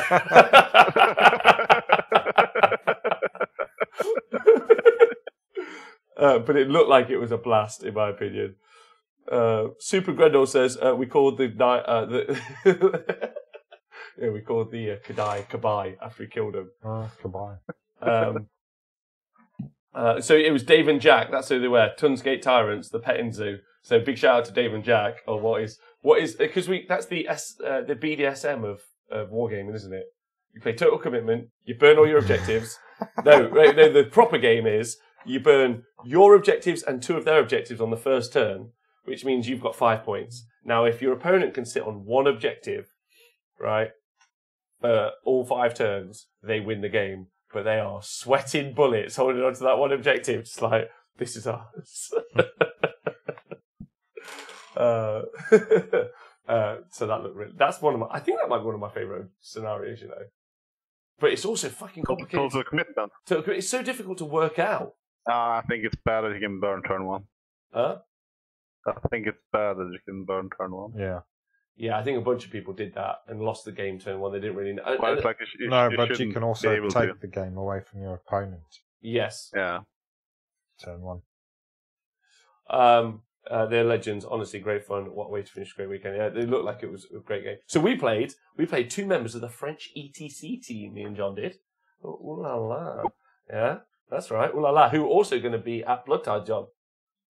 Oh, nice. Yeah, nice. So we'll see them there. So Christophe and Philippe. Me and Christophe didn't get to interact loads because it really became a game of 2 halves. So Christophe was running Legion of the Gash. Looked a lot like Nighthorn because there were 2 units of 30 Grimgas Reapers, a Necromancer, and 2 units of 2 dogs. And I think he had 50 points less because they started the game off with 3 command points. Philippe was running Hagnar, Daughters of Cain, with 2 units of 30 Witch Elves, a Hag, and they were Hagnar, and obviously they had the 5-up, rerollable, and on a Cauldron of Blood, sorry. Yeah, I was going to say that there's no more characters. There was a Hag, and then there was a Cauldron of Blood. Did they have no spellcaster? No spellcaster. They had the 1 Necromancer. So me and John talked about this because we talked about it over lunch. I was like, we're probably going to have to play the French guys. Not that was the issue because they speak English. Otherwise, it would have been very complicated. The main issue is that I just did not think there was a way that we could beat their army because it's just terrifying. Not only is it super tanky because the Reapers all have that 4-up save, so you can't do a reliable amount of damage to them anyway because they just roll well. They're just rolling well and they're just winning the game, which is what I love about that unit. And then also Witch Elves are just fucking indestructible basically, which is weird based on the models, but we'll just ignore that. And obviously they're incredibly killy. Yeah. So me and John got to the tabletop and we had a talk and we said that the thing that we wanted to do was we wanted to make the bulls, so the Shartor and the Bald Centaur Torok, fight the Grimgas Reapers because they don't get rerolls against units that don't have 5 or more models in. So we wanted them to fight there, and then we wanted the Kadai to go and fight the Witch Elves. I thought because Kadai have got a bad matchup either way because what Kadai struggle against are more like loads and loads of attacks. So Bone Split Arrow Boys would kill them, Plague Monks would kill them, Witch Elves and Grimgas Reapers will kill them. So I was like, there's not really anything good for that really dangerous unit. So, okay. So we started to deploy and looked like we put down enough drops in the right places. Got a little bit sneaky because me and John also talked and we said the only way we're going to win is if we kill the Necromancer. And we have to kill him on the first turn because we can't kill any of the Grimgas Reapers until you've killed him. Until you've killed him. Because, and like we said earlier at the show, if you don't kill him, he's just going to bring 30 back. And it's an attrition war we just couldn't win. Yeah. Okay, good. So on the left, they had the 2 units of 60 Grimgas Reapers. One went into the gravesite, and then a unit of Grimgas Reapers, and Necromancer behind, 2 units of dogs at the back holding, and on the right it was the Cauldron of Blood, the Hag, and the 2 units of Witch Elves. It was quite useful because you knew as soon as you saw 1 unit of Witch Elves going down, you're like, right, well that's where all of the Witch Elves are going to be. So it was kind of right versus left. Anyway, and then as we started to deploy, I was like, okay, they're deploying on the line. I think they're going to take the first turn. In my head, me and John were having little chats, but that deployment phase took quite a while because I didn't want to fuck it up. They did. They took the first turn, and so we had a unit, 2 units of 10 Fireglaves on the right, a Wizard, a Demon Smith, and the Kadai on the right. So that's what was facing off against the Witch Elf Horde. Yeah. On the left, it was the other Fireglaves, Demon Smith, Bull Centaur Torok, the Bull Centaur Renders, and Shartor the Execution, all out, and Scar Bloodrath, all in a line, on the line. And then John was like, what are we going to do? And I was like, well, we have to deploy on the line because we needed to get the Magma Cannon within range of the Necromancer. So they'd put their Necromancer down a little bit too close, and then I put my Demonsmith down because he has an artifact which you roll a dice, and every wizard in 30 inches in your enemy's hero phase, you roll a dice on a 4+, they cast one less spell. So I was like, oh, we'll reduce their one spell down to 0. They won't be able to put, what's it called, where you can pile an attack twice from the Necromancer? Van Hels. Van Hels Dance Macabre, which allows the Grimghast to pile an attack twice. Yeah. So then that'll be cool. So then that'll neuter them a little bit, and it will be good. Ish. It's a plan. Yeah, It's a plan. And then John, but then I measured that. At the same time, though, I measured where his Necromancer was, and I was like, oh my god, it's in range of the Magma Cannon. So he put the Magma Cannon down, and then we were like, right, we're just gonna 6 mortal wound him off. So all chill. They go first. And then John's like, what do we do? And I was like, find out if we survive. That's what we do. Yeah. So then he brought up the Reapers in front of all of those units on the left-hand side, and then moved his other unit of Reapers forward. His unit of Reapers needed a 10-inch charge, and obviously the unit that came out of the gravesite needed a 9-inch charge. Yeah. Yeah. But the unit with the 10-inch charge had Van Hels Dance Macabre on. Oh, so you still got the spell off anyway. Yeah, he got the spell off because I tried to reduce his thing down, but I didn't. Yeah, we tried to unbind it, we didn't get a chance. Anyway, so then what happened was, and then the Witch Elves ran, and the Witch Elf charged at a unit of the Fireglaves, and they also connected with, because I think Philippe's plan was connect with the Kadai, but don't let lots of them attack. Yeah. So I deployed them quite strung out, which was quite cool and quite clever. Anyway, long story short, the Reapers went to town on the left-hand side. Oh, wait, the 9-inch charge failed, and his character allowed him to do rerollable charges. So 9-inch rerollable, failed it. The 10-inch guys with Van Hels Dance Macabre made their fucking charge. And I was like, okay. oh no. Yeah, I know. On the right-hand side, the Witch Elves made their charge, so they're hitting the Chaos Dwarves, and they're hitting a couple of attacks into the Kadai. And I was like, unit of 10 Fireglaves. I was like, oh, okay.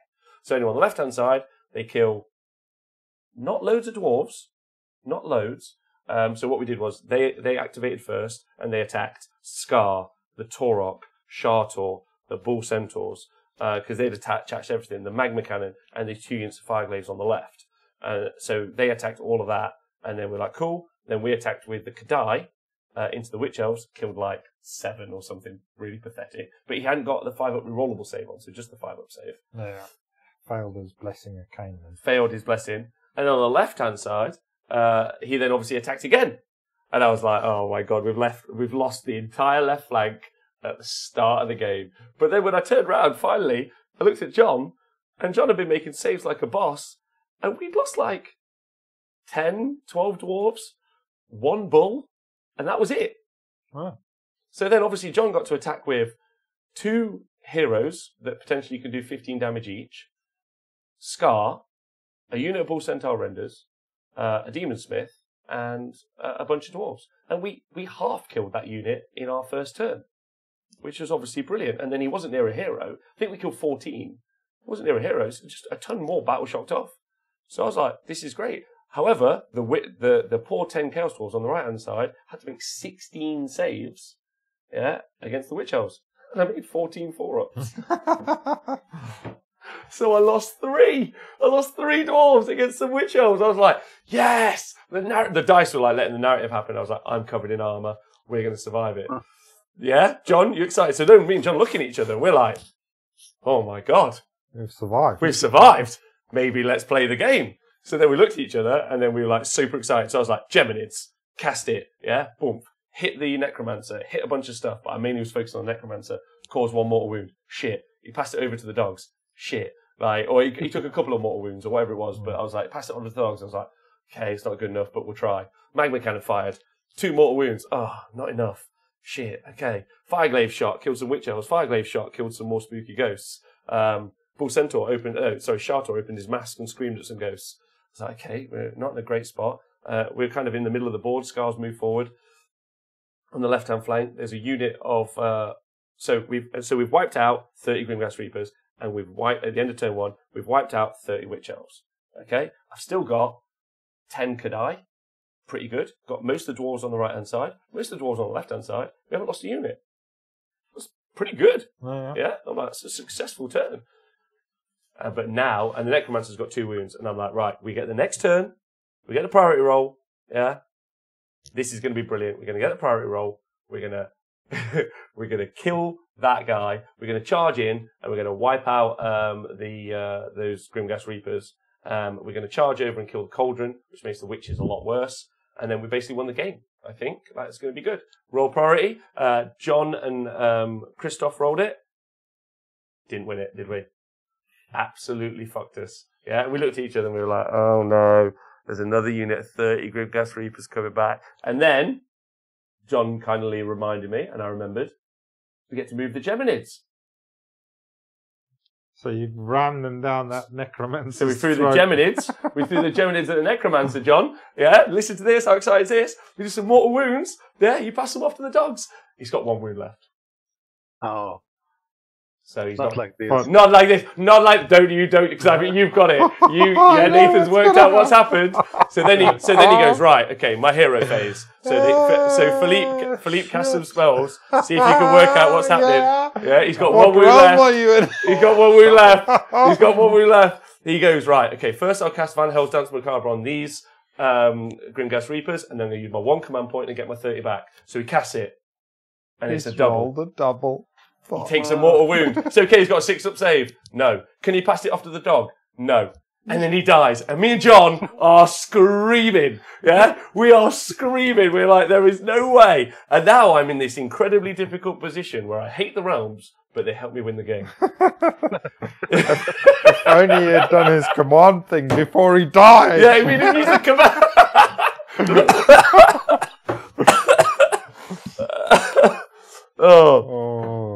That's harsh. Wow. It was so incredibly funny, and Christoph took it like a hero. Yeah, because you could absolutely be fucked off with that. Oh, yeah. You know, because they clearly were there. They were there. They wanted to win. They were smashed in face. They were doing great. And it was just, and me and John were beside, like we were screaming in the hall. Yeah, because we were just like, because we built it up for ourselves. Yeah, we were like, this guy needs to die, and we were just like screaming with each other. And it was amazing fun. And it still was super close, FYI. It wasn't that, it still took a couple of turns. Yeah. They got the next priority roll as well. But do you know what was massive? Was his army, well, their army, let's say. So they always had a unit of Reapers that were always -1 to hit from that point onwards. Yeah. And then also another unit of Witch Elves, because they kind of moved over a little bit, that -1 attack. Geminids were just the winner. They were just the winner all tournament. They just smashed it.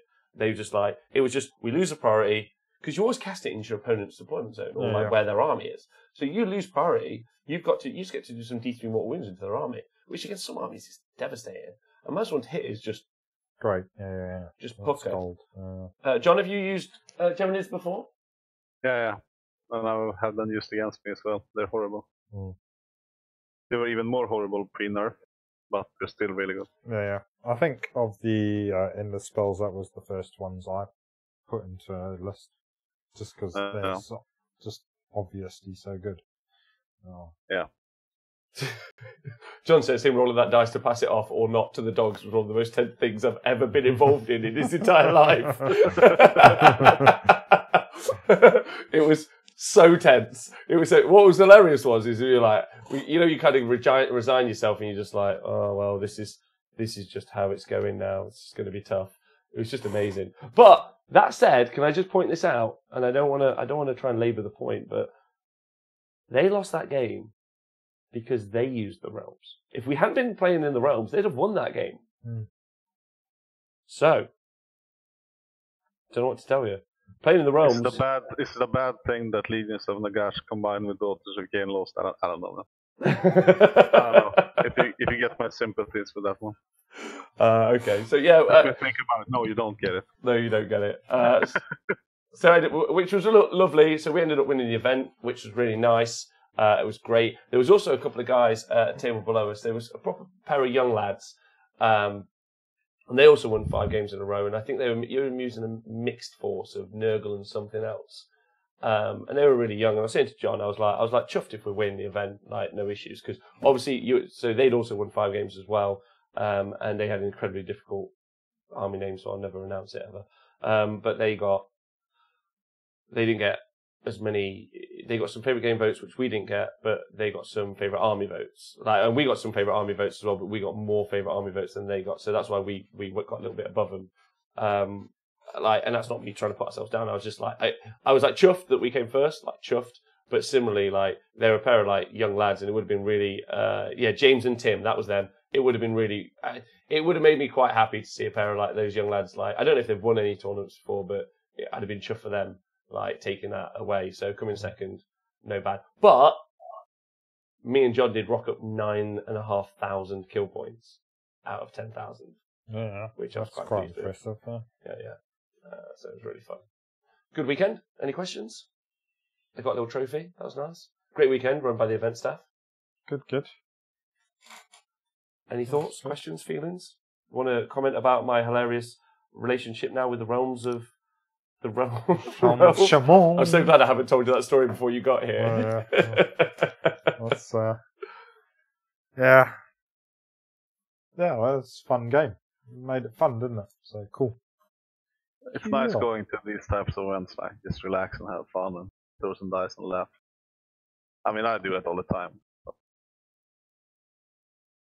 you know what I mean? Like a more relaxed time. Yeah. It sounds like it was a more relaxed sort of a tournament, which is cool. So that's, can't be bad. Yeah, it was fun. It was really fun. And to be fair, we probably, like, I think it was definitely for like new. It felt like it was a lot of like new people or people that hadn't played a lot. So in some cases, it was kind of like there were some wild decisions being thrown around. Yeah, I was like, wow, that's bold cotton. Yeah. I wouldn't have done that, but let's see if it works out for you. Yeah. And more often than not, if I've got any advice for anyone out there who ever does play against the Chaos Dwarves, don't ever charge 12 Kadai unless you know you can kill them. Charge them when you're going to kill them all, but otherwise don't bother. Yeah, do not. And also the guys with guns, if you're going to stand in front of them, they're probably going to shoot at you. Well, that was what was so good. It was everyone charged us. I was like, well, this is where all our guns are, so that's very helpful. Yeah. Thank you, because we've got little legs. So, John, the only before we wrap this up, the only question I really have to ask both you and Nathan is, how do you feel about Chaos Dwarves being the best performing dwarf faction in Age of Sigmar 2? Well, it would be a cool, except that they're not a dwarf faction. They are a dwarf faction. Made up thing. They are a dwarf faction. Tough. The Dowies are. They have burning fucking swirly tornadoes and big bullmen. Yeah, so excuse me, Taurox. Yeah. Whatever. Bull centaurs, yeah. Definitely not a real thing. Yeah. Or Duardid. Excuse me. No, man. They are. You can't even hold a grudge, man. Oh, we can hold a grudge. We can cast magic. That's the key. Magic won us the game. That's another reason why we're not dwarves, man. We are dwarves. We've got war machines, we've got tiny legs, and we've got guns. Might be like midgets with horns. We are not an army of midgets. Nice to see. Pete Pratt says, nice to see a compendium army doing well. They're not a compendium army. Exactly. Their army book is just called a compendium. It's very different. Compendium pygmies. How come that the rules are next to the other compendium armies in the app then? Yeah. They're not a compendium army. They're a Forge World army. Why does it even say compendium on the front of their thing? Yeah. Their Keyword rules. compendium. Keyword throw it in the bin.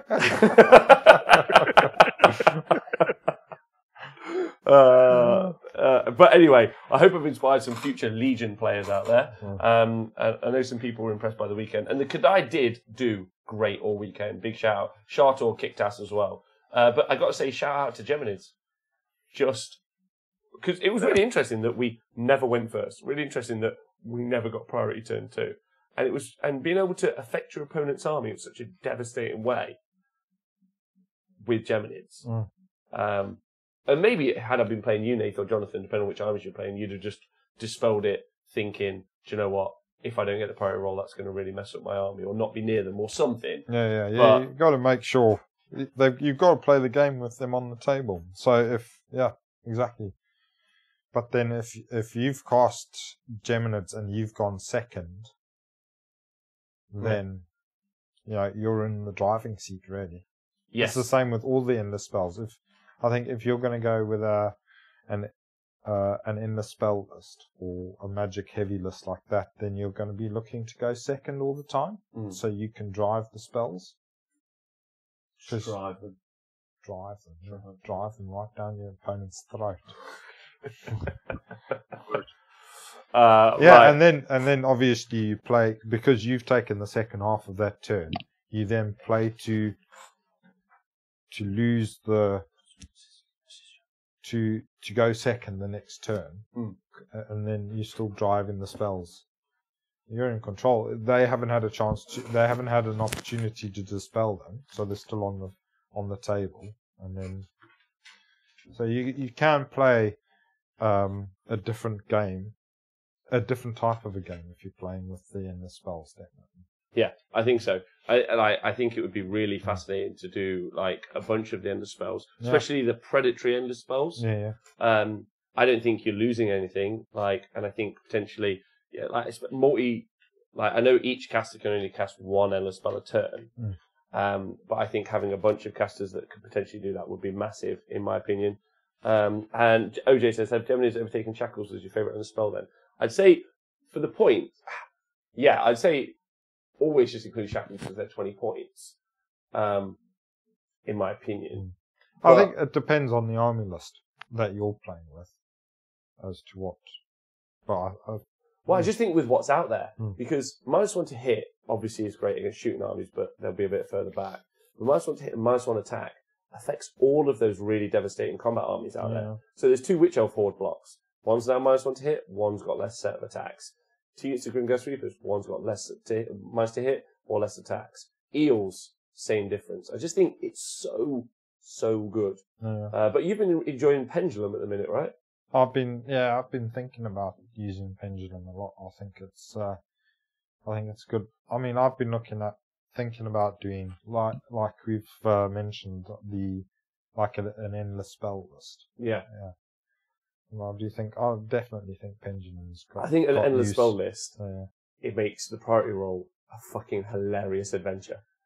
Because especially because it's this is like, what are you casting? I don't know what wait, okay, so you've won the turn. Do you want it? And then everything. And then in turn 2, your opponent's like, okay, I've won the priority. In that situation, then your opponent, and then you look at them and you go, would you like to go first? And they're like, I don't fucking know, man. I don't know what I should be doing. Yeah, I think the only problem is if you're going to go with an endless spell heavy list, you've got to be careful of armies like Nagash and stuff like that, where they've obviously got a super strong dispeller. Yeah, who can then just stop you. And Nagash is really popular, don't get me wrong. And obviously there weren't any Nagashes this weekend because you couldn't fit him in. I mean, maybe you could have, but I don't think you could have fit him into a 1,000-point army, which both people were full of.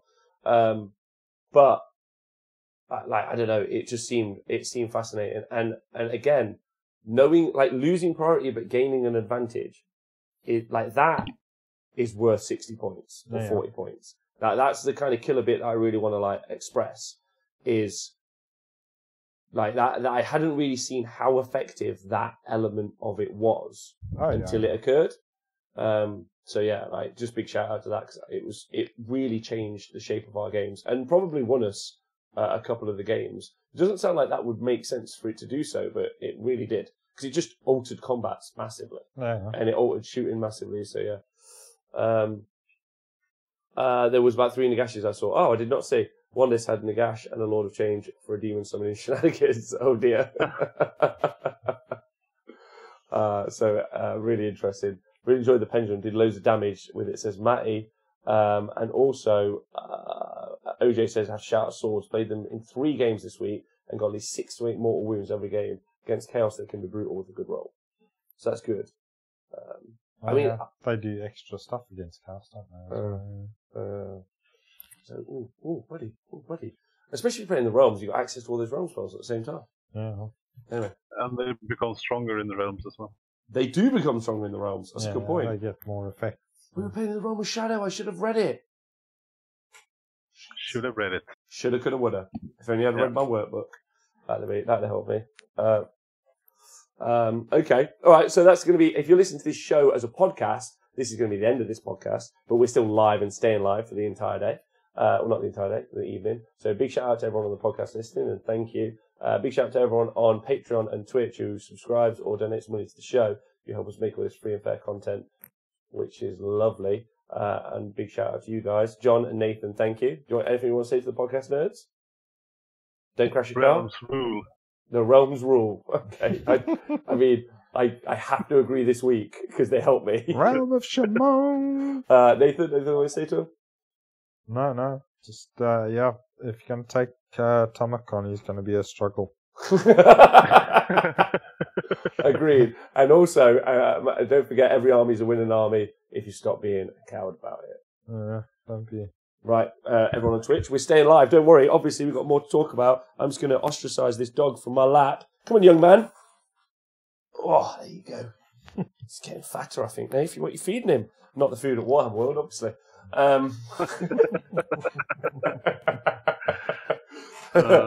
Right, so start this recording again. Hope everyone on Twitch is doing great. If you're watching us Twitch, YouTube or Facebook, thank you, obviously. If you're a subscriber on Twitch or Patreon, you guys are the bee's knees, and we appreciate you. Also walking around with loads of BDE, which is obviously fantastic. Don't worry, we're not going to ask you to buy us any models.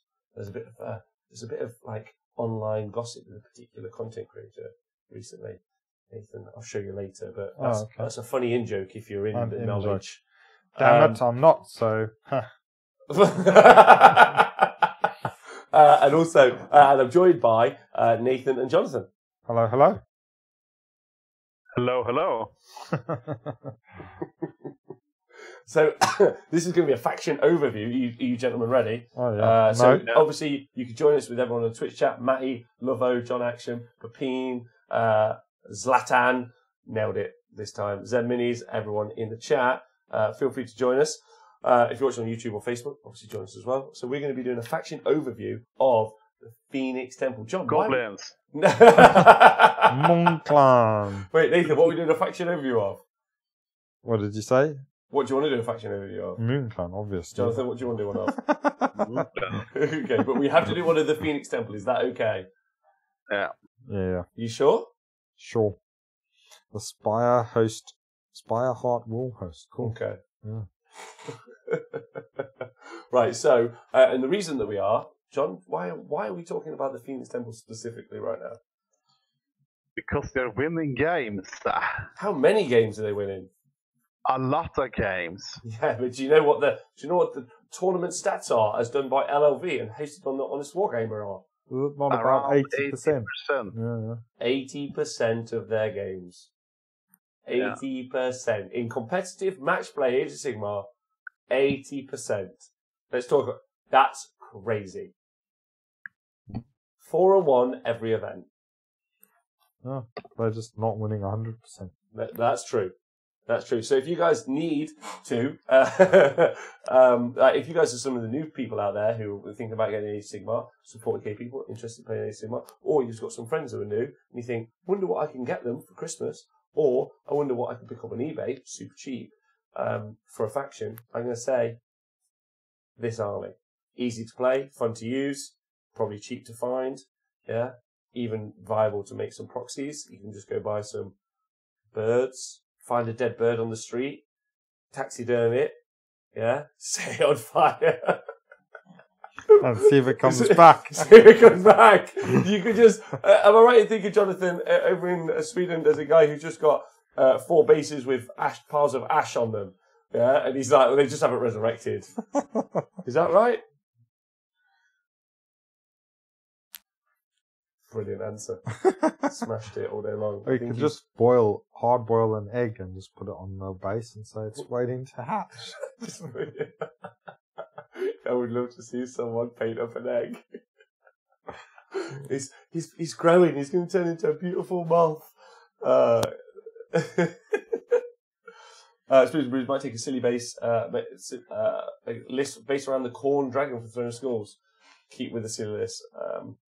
Speckles, how do I beat Pirate Pete's list? You're going to have to find out. Also, hi Speckles, gorgeous man. You're doing well. while we wait for John to return from the Nether, I think he's gone on a raid, or those caribou have got out of his farm. Nathan, do you want to give a quick top-down view of... Is there any narrative currently for the Phoenix Temple in Age of Sigmar? Yeah, there's a little bit of stuff. Because they've got... You can't believe the stuff I found, guys. I found so much stuff. I found the unmute button. That's it. Had you previously accidentally found the mute button? Yes. No. I farted. Wait, so you muted yourself so that people didn't have to hear you fart? Yeah. Well, I went into Hannah's bedroom. Or our bedroom. And then what happened then? They were Then I screaming. ran in, back here again, to lock the door. Is it true that if you fart and put a light in your bum, you produce a phoenix? A fart fire phoenix. Fart fire phoenix, as it's to be known for the rest of this overview. All right. So, would you like to give me the entire? So, is there any backstory currently to the Phoenix Temple? Well, I mean, at the moment they have got one of their cities is a phoenix. So the city of Phoenicium. Mm-hmm.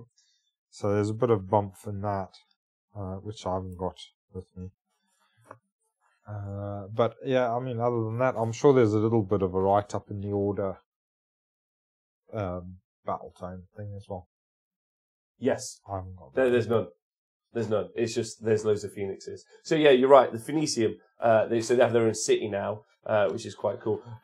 Basically, I think what happened was there was a city that got flooded with amber. Yeah.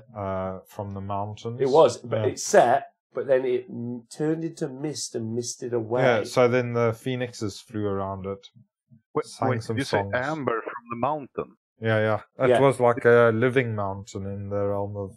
Well, isn't life. amber from trees? Yeah. But it's a living mountain. Get into it. It's from the realm of life. Realm of life. So amber. Take that mushroom, John, and then let's get real. So it set hard. Then the phoenixes flew around, made some fire, sang some songs, melted the amber, and it turned into a gold mist. And it's a place where the phoenixes live. Yeah. So phoenixes are constantly flying around, and then there's a mist around it with mist-based amber, keeping the city safe. Pretty certain. Golden, yeah. Yeah, and then inside that is the Phoenix Guard and those guys. Also, Laurie Huggett Wibbit is in the chat, one of the best Sylvaneth players in the world, and also one of the best sports ever. If you've ever played Huggett Wibbit, have you ever played him? He probably just gets votes because of his name. It's like a sympathy vote.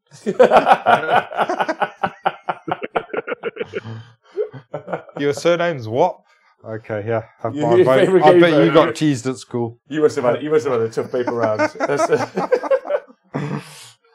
Yeah, no, I'm sure he's like. Well, I know he is. He's a very fine gentleman. Fluxy is painting up his. Fluxy may be taking the Corn Dragon to Blood and Glory. As his in his army list. Instead, he's betrayed the Legion of Asgore. Is this because currently I'm the best Legion of Asgore player in the world with my partner? Mr. Curry wants me a dragon. Huggy Wibbit says jealousy is an ugly emotion, Nathan, so watch out for that. Sure. So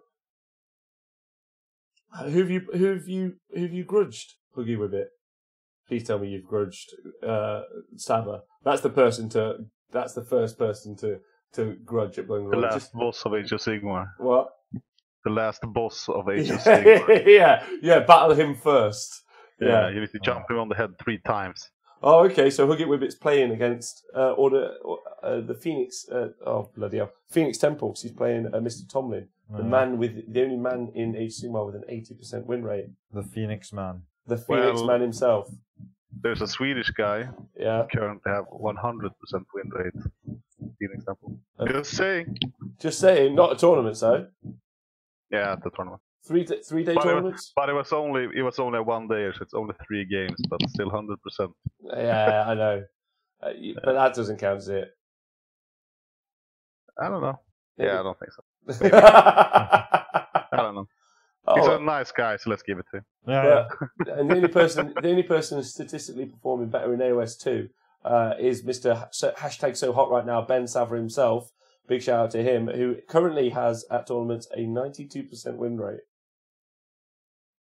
He is the final boss of all games currently, so watch out for that. So, right, Phoenixes. Yeah, there's a Phoenician city, flying phoenixes, and live in amber in the realm of life. I'm chill with that. There are 2 types of phoenixes. There's a fire phoenix, so the fire fart phoenix. The fire fart, flame spire. Yeah. Yeah. And then the frost heart phoenix, named after all of my ex-girlfriends. Cool. Is that what that hammering is downstairs? Good. Yeah. Not that one. No, she's just working. She's just keeping them X1s at bay.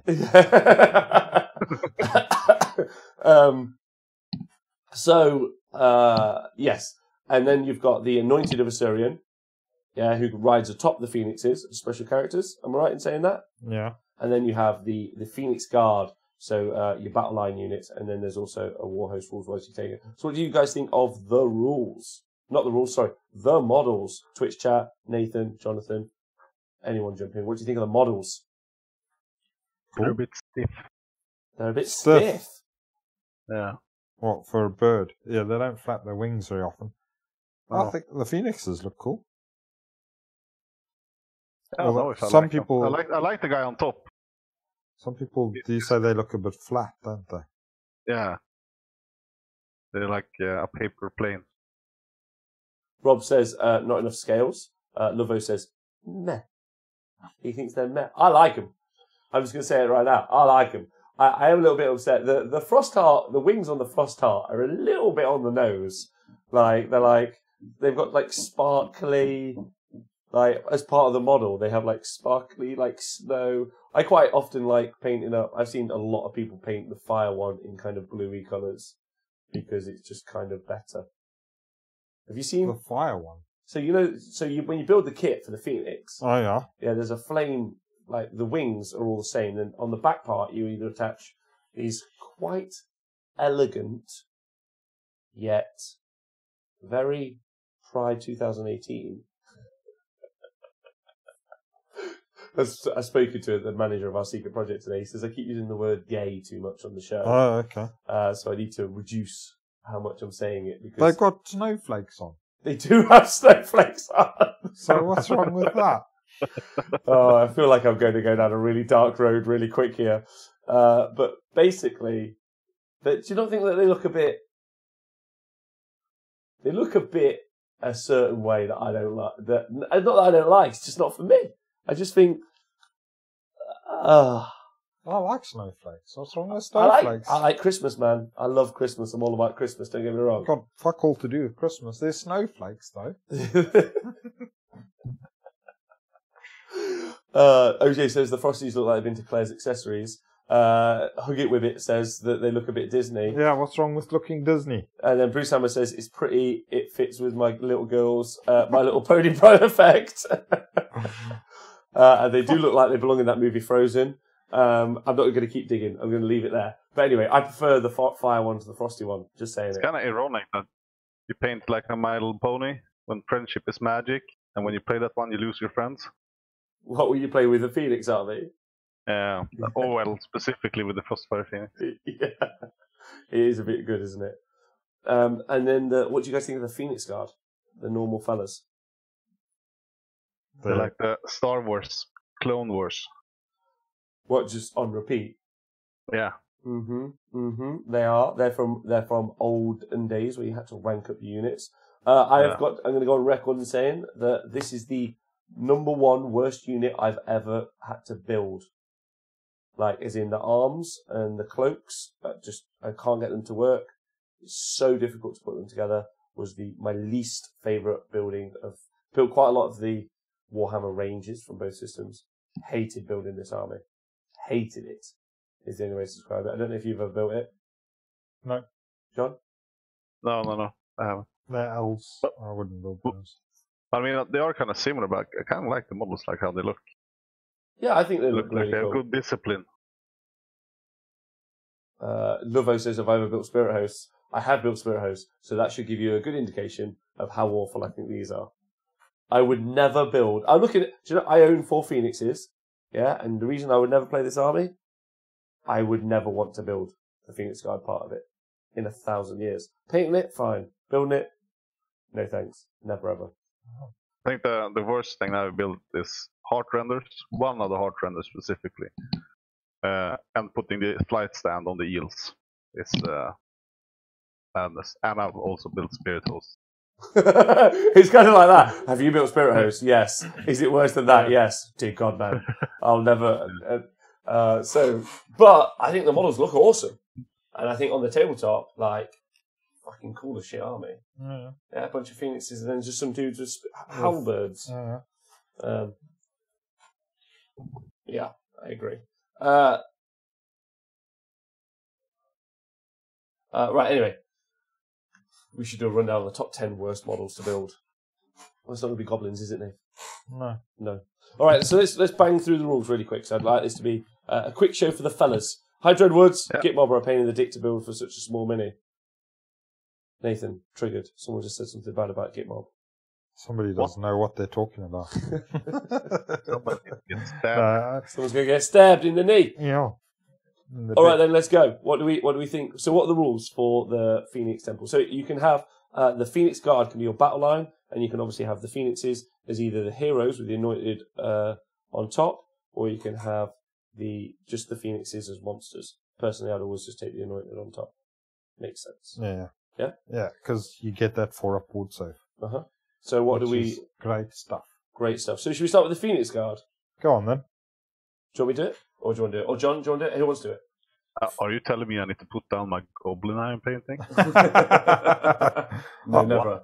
Don't worry, I'll do it. I've got this. Yeah, I can do it. So they move 6 inches. Which is pretty quick. They've got 1 wound each. They've got a 4-up save, which is pretty sweet. And they've got bravery 7, so they're quite brave. And they've got 2 attacks each, hit on 3s, but with 2-inch range, which is important. 3s, no rend, and they do 1 damage. You get them in units of 10. The boss dude gets an extra attack.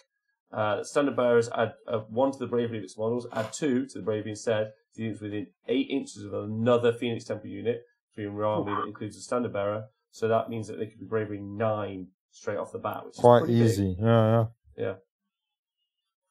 And then they've got drummers in the unit. Models, you can reroll any dice rolls of 1 when determining how far this unit can run or charge, if it includes drummers, which is actually really quite massive. Yeah, it's quite good. I really like that.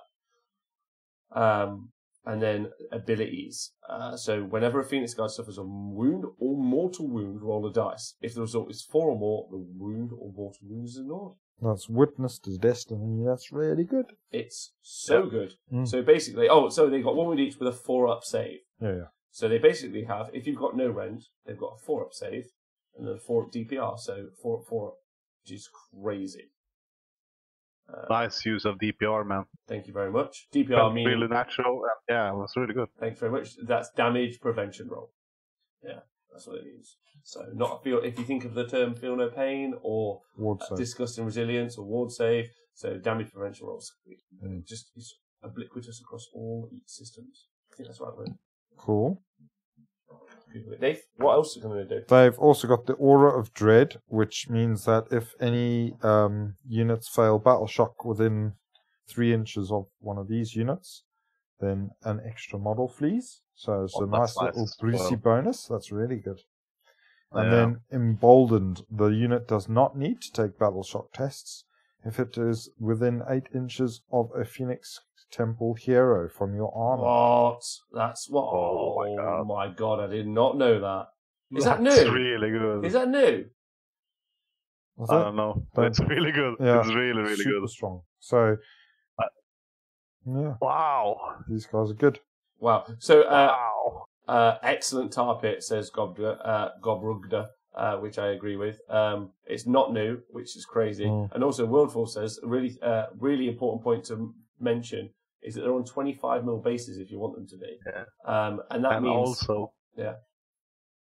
2-inch reach. Yeah, 2-inch reach on their halberds, so they are going to be able to reach over So the third rank will be able to reach over the first 2 ranks because 25 mil base is less than an inch. Mm-hmm. So, but being immune to battle shock with a 4/4, that's the killer part, right? Yeah. I'm just gonna go wow for a while. That is so good. And then to follow up, we'll talk about points. So a unit of 10 is 140 points.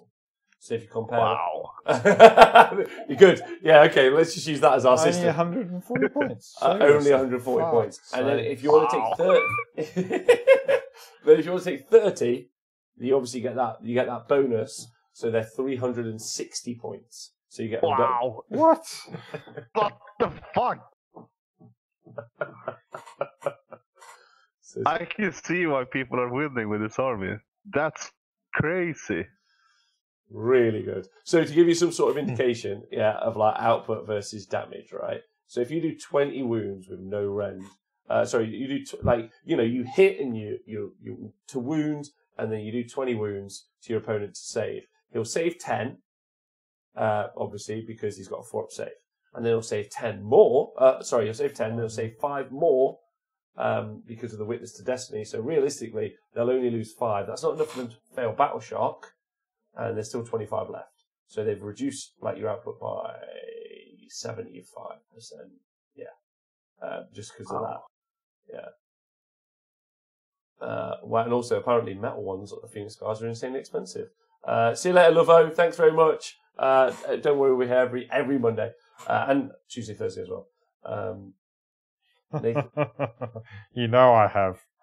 Yeah, Yes. Nathan, comparing them to the first, compare them to Dispossessing. Yeah, so compare We've them talked about this, Nathan. yeah, all the It's not time. good for Every your time I need to stop comparing things to the price of hammerers. Does it upset you? Yeah, But 'cause do it it's just anyway. fucking crazy. No, You can compare it to Longbeards instead. I think that's a more healthy approach. Yeah. Well, no, Longbeards are overpriced as well. Nah. So They're not. They are crazy. They're just super. They're realistically, or they're either undercosted for their ability, or everything else. Like they're undercosted comparative to every other unit in the game that can do something similar. Well, I mean, if you compare them to the other Elven elite, or semi-elite infantry, then they're probably on par to White Lions and Blackguard. They're all priced that sort of range. Yes, they are. Just don't compare your Dwarden to them, because No. you'll just kick yourself in the dick. Like 30 Infernal Ironsworn for Chaos Dwarves, that's 30 wounds with a 4-up save. So exactly like these guys, and they're 240 points. Yeah, so 30 wounds with a 4-up save is great, no question. But there's no way to make them naturally immune to Battle Shock, which is worth a ton more points. And then having a 4-up DPR, so a 4-up damage prevention roll after my saves, is comfortably worth the other 120 points that's on top of this army. It's like you don't even need that command point that a lot of other armies need to prevent that first Battle Shock. No, you just don't, right? Wow. Yeah, crazy, right? Yeah. Yeah. Really good. But just super interesting. Wow. So if you wanted your battle line maxed out 90 wounds with a 4-up save, you're looking at obviously 1,080 points. That's your battle line sorted. Warden 7, thanks for joining the knee stabbing gang. Appreciate that a ton. That's lovely of you. So they're really good. Nathan, next up. So next up, then, do you want to do the Phoenix? Yeah. Do you want me to read it, or do you want to do it? We can do it. We can do the Anointed on Frostheart. Yeah, we can do. Well, should we do the Anointed on Flamespire first? Okay. Just because we know for a fact that the Frost Art, you're only ever choosing the Frost Art, right? Yeah. Okay. Cool. So the Flamespire starts off with move 16. So that's pretty quick. That is the fastest you can go in the game. Pretty much, I think, for a base move, definitely, yeah. Yeah, base move. That's the fastest you can go. Obviously, that reduces as it gets wounded. It's got a 5-up save and 12 wounds, and it's bravery 8. Being ridden by the Anointed means that it gets the Witness to Destiny ability, which is the 4-up ward save, or 4-up DPR. Yeah, DPR thing.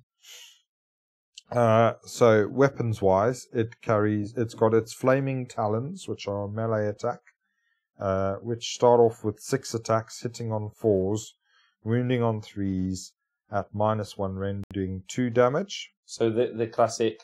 So and that's what the fire one does. Yeah. And to give you some sort of like, sure, you do that, Nathan. I'll do the Frostheart one at the same time. Okay. So the Frostheart guy starts off move 16 as well. So he starts off move 16. He's got same wounds, same save, same. His melee attack is 8 as opposed to your 6. Yeah. Hits on 3s as opposed to hits on 4s. Yeah. Wounds on a 3, -1, doing 2 damage. So already just loads better and just loads better. Yeah. And then obviously the dude on the back has got his Great Halberd, which is 4 attacks, hitting on 3s, wounding on 3s, -1, doing 1 damage each. So exactly the same as this guy. Because it's just the dude on the back. Then abilities wise, you've got the Phoenix Reborn. So the first time this model is slain in a battle, roll the dice. On the result of a 4 or more, it's reborn with all of its wounds restored. Set up the model anywhere on the battlefield that is more than 9 from the enemy. Okay, so that's brilliant. So you basically get another one on a 4+. Yeah. Okay, with the so the Frost version has Blizzard Aura. Enemy models are chilled within this model's Blizzard Aura, which starts out at a range of 9 inches and gets reduced down to 1 as it takes wounds, which means anything that it still fights. Your opponent must subtract any one from any to wound rolls for models within range of any Blizzard Aura when they attack. So -1 to wound. Wow, another wow. Yeah. So what do you think of that? Yeah, that's super, super strong. -1 to wound is great. So yeah, it's just brilliant. And rate that versus what would you rather have, the ability to come back or the -1 to wound? Well, the ability to come back is cool, but it's on a 4-up, so it's just not 50% reliable. of the time we don't have it. Yeah. So, I mean, obviously the -1 to wound is just much more reliable, so it's a much better ability. Yeah. By a long shot. By a big shot. Yeah. I couldn't agree with you more. Like, -1 to wound is always in effect, always useful. And then both models have attuned to magic. Okay, this guy's got Wake of Fire though as well, so he's got another ability, Wake of Fire. So it can attack enemies with Wake of Fire as it flies over them. To do so, pick one enemy unit that the Flame Spire E-Phoenix has flown over during the movement phase. Then consult the damage table to see how many mortal wounds are inflicted on the unit as they are engulfed in flame. So it starts off at D6 mortal wounds, and then as it gets wounded, that reduces D3, and then 1 mortal wound. So yeah, it's nice, especially as it's got quite a long range. But again, it's quite variable, being a D6 and then a D3. It is very variable. And then we both got attuned to magic, right? Yeah. If a model within 12 inches of the model successfully casts a spell, whether or not the spell is unbound, roll a dice. If the result is 2 or more, you can add 1 to all save rolls for the Frostheart Phoenix until your next hero phase. Yeah. Wow. So also gets +1 to save for the Flame Spire. Yeah, Flame Spire does the same thing. Yeah. So basically, if a couple of wizards cast spells near it, now what's really important, then obviously it's going to increase its save from a 5-up all the way up to like a 1-up, depending on what it is. And all they have to do is be near it. And I think what's really important is obviously, these guys can charge at your wizards. Obviously, if they don't have access to many wizards in their faction, you can ally one in. Yeah. But flinging them at your opponent to where they're going to sit, and then just have your opponent in their hero phase either cannot cast spells to improve their save, or they can just go after them, right? Yeah. Which is crazy. Hug It Wild says, I got mine down to -5 armor save. Also, surely you can ally in. Why has no one ever allied in the Sister of the Thorn and thrown it on a Phoenix before? Yeah. That would be Because great. nobody will ever touch it, and you want people to touch it. Well, no, but you can just charge it in, and then you have to fight. No, they have to fight, and then they'll just be reflecting mortal wounds like galore. Because they didn't change this Sisters of Thorn, right? To become unmodified. No. So you could just have it on like, you could just go for all casters. That would be a fun endless spell list as well. Like you just put a Phoenix in there with. Yeah, because they're wizards. Yeah, that's interesting. Sisters of Thorn are great. Yeah. I know you got Witness to Destiny. Obviously, you have the same thing. It's a DPR of 4+ in this army. So that's just crazy good. And then Captain of the Phoenix Guard is the command ability. If the anointed uses this ability into a next hero phase, you can reroll failed wound rolls for Phoenix Temple units from your army if they're within 8 inches. So not wholly within. So Donaldinho, wow, that's a great idea, Rob. Thanks, Donaldinho. I like to think there's a reason I do this show. I think there's a fair old reason that we've been going for a year. It might go a bit longer. That'd be awful to play. Here's a Phoenix. Don't fight this fucker. It would suck. Yeah. Matata 27. Thanks for subscribing to the Knee Stabbing Gang. Appreciate that. You've got some big BDE. What was I going to say? So reroll to wound for all the units in range. Yeah. That's pretty great, right? Yeah. Because that unit of 30 Phoenix Guard have got 60 attacks, hitting on 3s, and then hit on 3s, then wound on 3s, but re-rolling those 3s now. Yeah. John? Yeah? No? Good? Bad? It's really good. It's not a wow, but it's almost a wow. It's almost really a wow. You can just wow mute it, Nathan, at the top. Nathan's got a cough. Bless him. Right. So the only real difference, Nath, to talk about, and John to talk about, is obviously we know what the Flame Spire can do, and we know what the Frostheart can do. What do you think competitively is a better choice? I think the Flame Spire is way more fun. The Flame Spire's fun, but the other one's obviously loads better. It's just better in a fight. It's more tanky. And the -1 to wound thing is just a nicer ability to have as well. So yeah. Couldn't agree with you more. John, do you agree? Absolutely. The Flame Spire is more of a Skull of Thrones unit. Yeah, so it's a fun unit that you take to doubles events, or you go run around, have a laugh with, right? Yeah. So, with that said, the Flamespire Phoenix is 380 points, and the Frostheart Phoenix is 280 points. What do you think about the price difference points-wise there? They've probably got them mixed up. On the Excel spreadsheet. Yeah. I agree that they probably Easy got mistake. them. They did get them mixed up, because there's no way that the Flamespire is better in any way, right? Yeah. Nope. Nope. Okay. No way, Jose. So we Maybe if it comes back every turn. Yeah. Comes back. If you can roll for it every turn, but even so, I don't know. And competitive players usually prefer consistency over everything else, right? Yeah. Yeah. Okay, and then finally they have a battalion, the Dragon Lord host, found in the Grand Alliance Order book. Do you know what it does, Nath? They got the Spireheart War Host. Oh, okay. Oh, sorry, I'm reading the wrong thing. Yeah. Sorry. So the Spireheart War Host consists of the following: 2 of the Flames Phoenix or the Frostheart Phoenix, and neither unit may be ridden by an anointed, so they have to be unmounted. Yes. But then 1 anointed on foot, and then a couple of units of Phoenix Guard. And the abilities they get is the Elemental Nova. So a flight of phoenixes can beat their wings in unison to batter the foe with freezing blizzards or searing firestorms. So in the hero phase, select 1 enemy unit and roll the dice for each Flamespire and or Frostheart from this battalion that's within 9 inches of it. And for each result of a 4 or more, that unit suffers D3 mortal wounds. Wow. So that's pretty sweet. For each Phoenix. So If you got 2 phoenixes next to a unit of 30 witch elves, you roll 30 dice.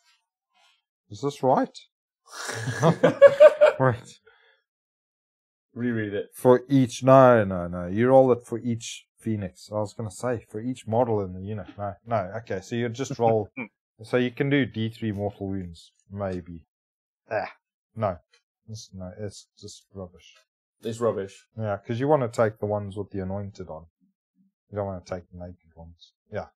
Yes, so. I couldn't agree with you more. And yeah, you got a chance of doing some mortal wounds, but only D3. So it's not really worth it. Or a couple of D3 at the most. So nah. So to give overall, to give some people some idea about how the army would work, I assume, you want the riders because the riders give you the 4-up DPR, which is the key part of the army, realistically.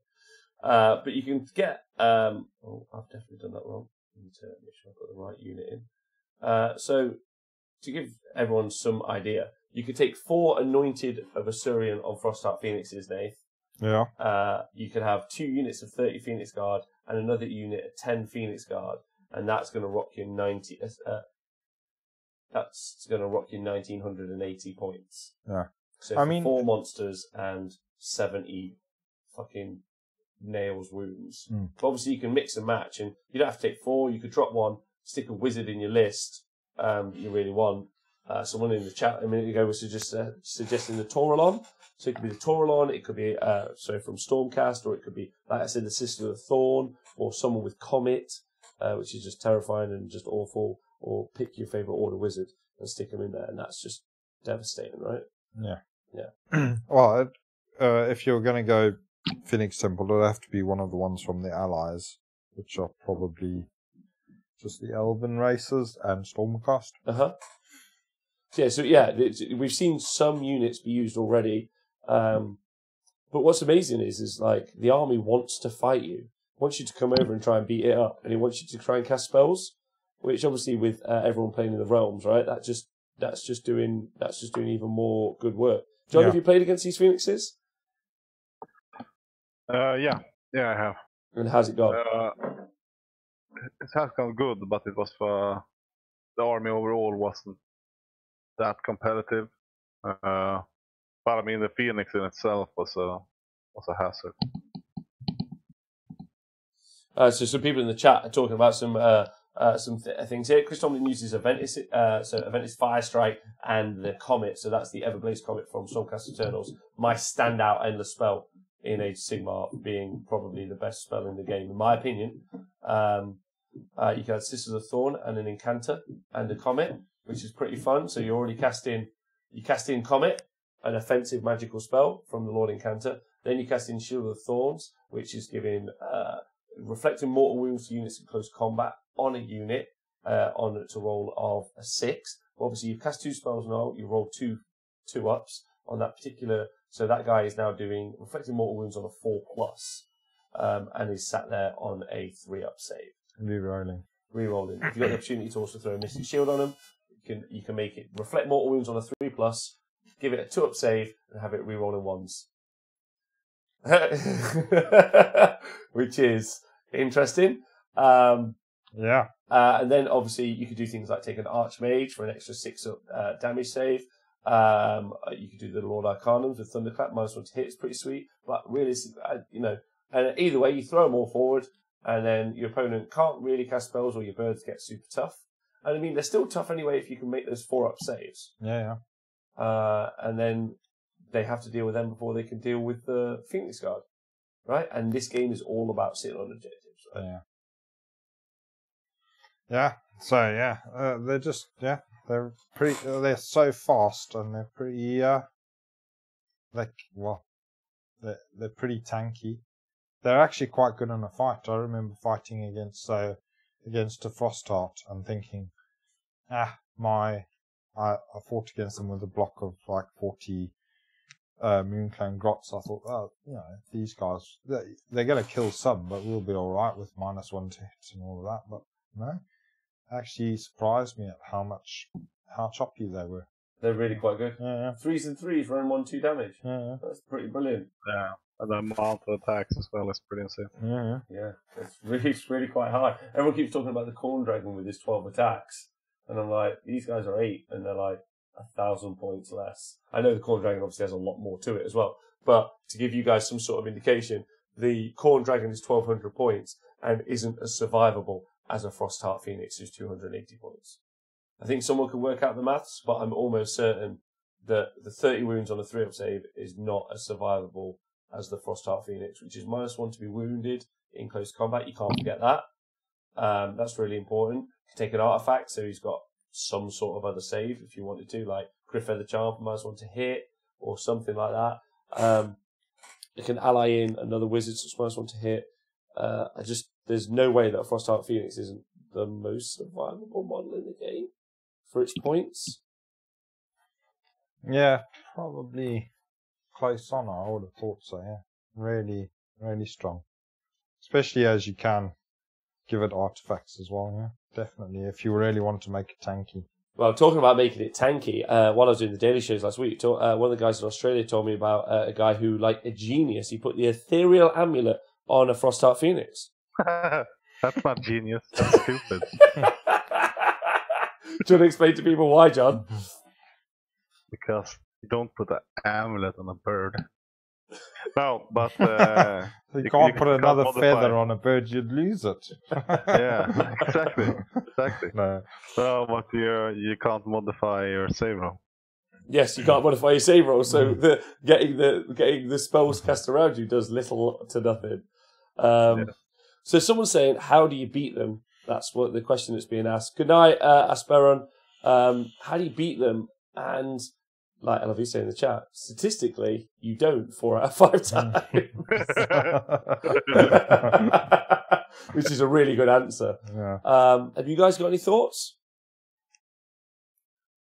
Don't let them get their buffs up and kill it. Yeah, just trying to. Well, obviously you got to be careful of how you cast your spells, so you don't want to be buffing them. You got the problem with their spells is if it's cast, it doesn't matter if it's unbound or not. They still get the attempt to use it. So you just got to try and get them away from the magic, so that you can drop their armor save. Or if you've got something that does mortal wounds, but bearing in mind you've got to do twice as many mortal wounds as you would normally because it's got a 4-up ward save thing. So Transcrier. Donald, so some chat from some high-end tournament players here. So you've got Donald Dean saying kill the enemy wizards. That's important. Pete Pratt says I'll always just ignore the birds. Rob Extreme says 1-drop army alpha strike. Ripidactyls. Rob Extreme, I'm going to go and we're going to do a show another day. I actually think I'm going to say something now. Get ready, all Seraphon players. I mean this in the nicest way. I'd say Rippers are out. I think you're thinking about Seraphon in the wrong way. Having played this weekend, I think Rippers are the wrong choice for Seraphon. Now, I know some people are going to think that I'm an idiot here, but Nate, John, what do you think? Just saying that off the bat, how does that make you feel? Right, wrong, no, yes? I'm pretty sure Rippers have got a role to play, but yeah, I don't think they're the answer to these sort of things. I think probably maybe for summoning. But I'm a fan of your take on Seraphon, Robert. Yeah, I think I agree with using the Razordons and Salamanders for your damage output is probably. Well, my argument is based off this weekend and based off everyone I played, and I do think, and I mean this with the nicest caveat. I do think most of the people we played were fairly new to Sigmar, but lots of the armies like Daughters of Cain, Legions of Nagash, even to a degree, even though they've got their arranged army with spells, but mainly a combat force. What previously Ripper's role was to go and alpha strike the thing that was very valuable in your opponent's army, right? Yeah. That was before we had access to before Seraphon had access to teleport in order to do something. So your go-to is always like use the Rippers to do the job. But I don't think that's the game now, because sometimes you're like, oh, maybe the Rippers wouldn't get their ass kicked back. They're guaranteed going to get their ass kicked back now because combat. It's like it's a combat game, right? So you're like, it's a combat game. Is your combat better than the other combat armies? The answer is no. So, okay, what do we do? Well, then go, why fight the oncoming river? Why not just go somewhere else? Like, what are we good at? Skink lines, holding units up, loads of shooting, re-rolling shooting. I think the Rippers have got a role. I mean, you can use them, but I think you have to use them a bit more surgically, like precise. I think that's how they've been. I think that's how they've been used before. I just think now they're not. They're like, it's the wrong. You're going along the path of like total resistance, where you could just shoot stuff, and then they go, I'm going to charge you. Like, that skinks. Cool. I'm going to run onto the objective and score. Next, I'm going to shoot you again. Yeah. They're like, I'll charge you. I'm like, cool. That skinks. They're going to run off and go sit on an objective. I'm going to shoot you again. And just that way, just grind the opponent down. Yeah, I do think the shooting thing is a strong option for the Seraphon, but I think sometimes you can't rely on the shooting if you end up in the realm of only 6 inches. fucking invisible units. Yeah, exactly. So then you're fucked. So then, yeah. But that goes both ways a little bit, right? I mean, they are fast, but total commitment when they have to be on the board. Who, the skinks? No, the Rippers. The Rippers. You can't. Yeah, they are, but also there's teleporting for the army, right? So that's not bad. Like they've got access to that, being able to pop around the board. I know this is definitely not what we're meant to be talking about. Yeah. It just came up from this weekend. Like, I kept seeing people throw Rippers at stuff, and I'm like, and again, I haven't played Seraphon since the beginning of the year. I'm not saying I'm the top rated Seraphon player in the country right now, but it says that on some sort of ranking website, which is hilarious. But I don't know. I just, at the minute, that's just how I feel. I know Nikos played Seraphon at the doubles this weekend, and he was just like, Skinks are the best unit in the game. All I do is score objectives and win the game, which is obviously the point of the game. And this is why the Phoenix Temple is so good, because they sit on objectives and they just win the game. Yeah. Which is devastating. And their movement 6, your blocks of infantry are quite quick, actually. So yeah, really fast. They get +1 to run, right? Oh no, they get to run rolls of 1. So they're always running at least 8 inches most of the time, which is pretty decent, realistically. Yeah. Scenarios are closer together. So what do you guys think generally about the Phoenix Guard as an army? They're just super tanky and very solid. Yeah. And obviously pretty sweet with the monsters are really good.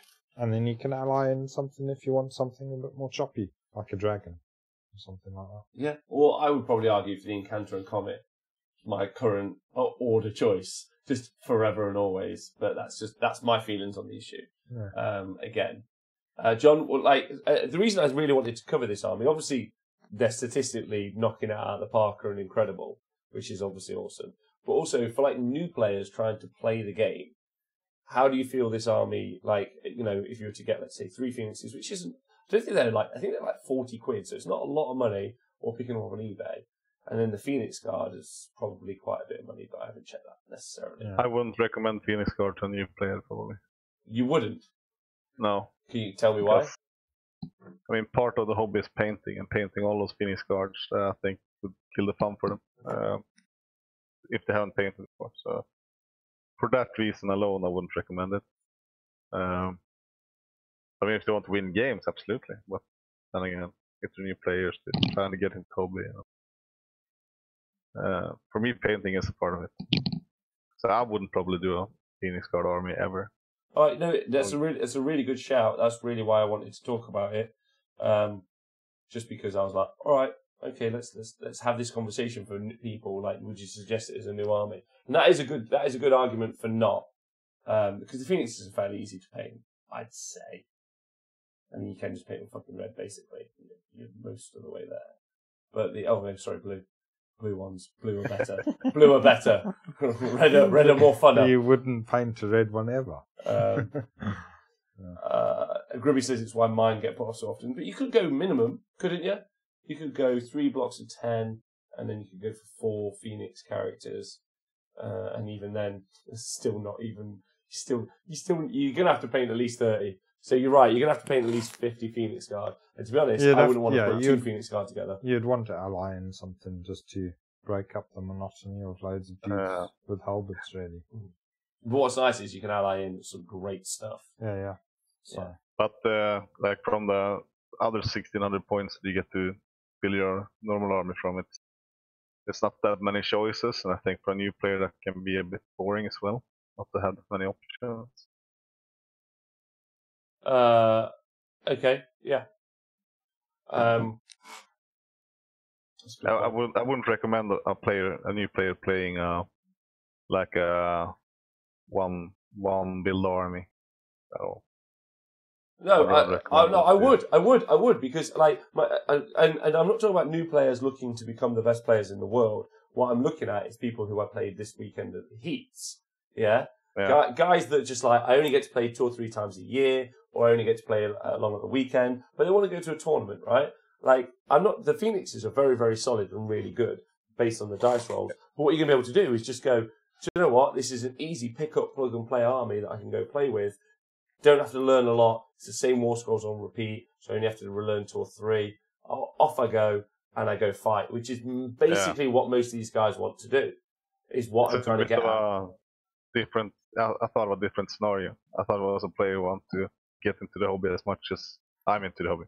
You know what I mean?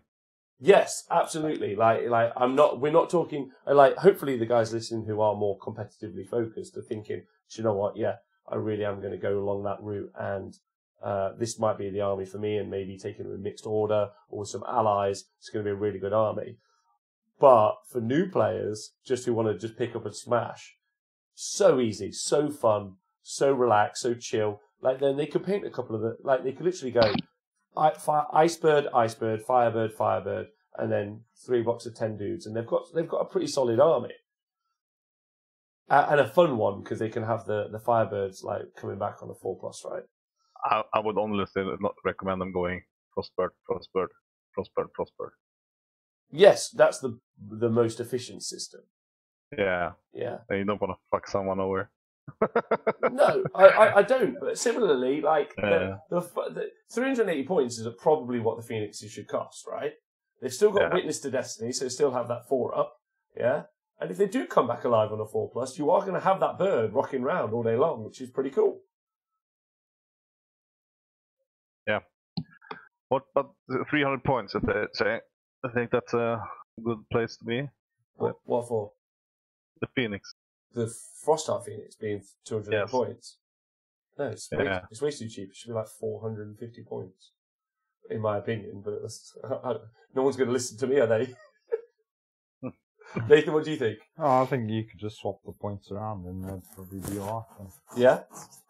You want it to be any more expensive? No, I think 300. How much is the... 380 for the fire. For the fire. Yeah, that's probably about right for the Frostheart, to be honest. Okay. Oh, good. Yeah. I think definitely. I mean, if you compare it to like a Maw Crusher or something like that, it's probably on par. Yeah? Yeah. So, I mean, and the Maw Crusher's overcosted a bit, so. But the Maw Crusher can't come back to life, can it? No, I'm talking about the Frostheart. Okay. Not the Flame Spire one. The Flame Spire one, it should be about probably the 280 mark. I do think that they've probably got the points mixed up. Yeah, I agree. It's that intern, isn't it? Do you know what we need to do? Because obviously sometimes people talk about this on the show. Like, whenever we talk on the show, what I think our main focus is really trying to drive home that, look, we can't change the rules and we can't change the points, so let's not worry or complain about it. Like, it's good to compare stuff so people go, oh no, they really are shit for their points.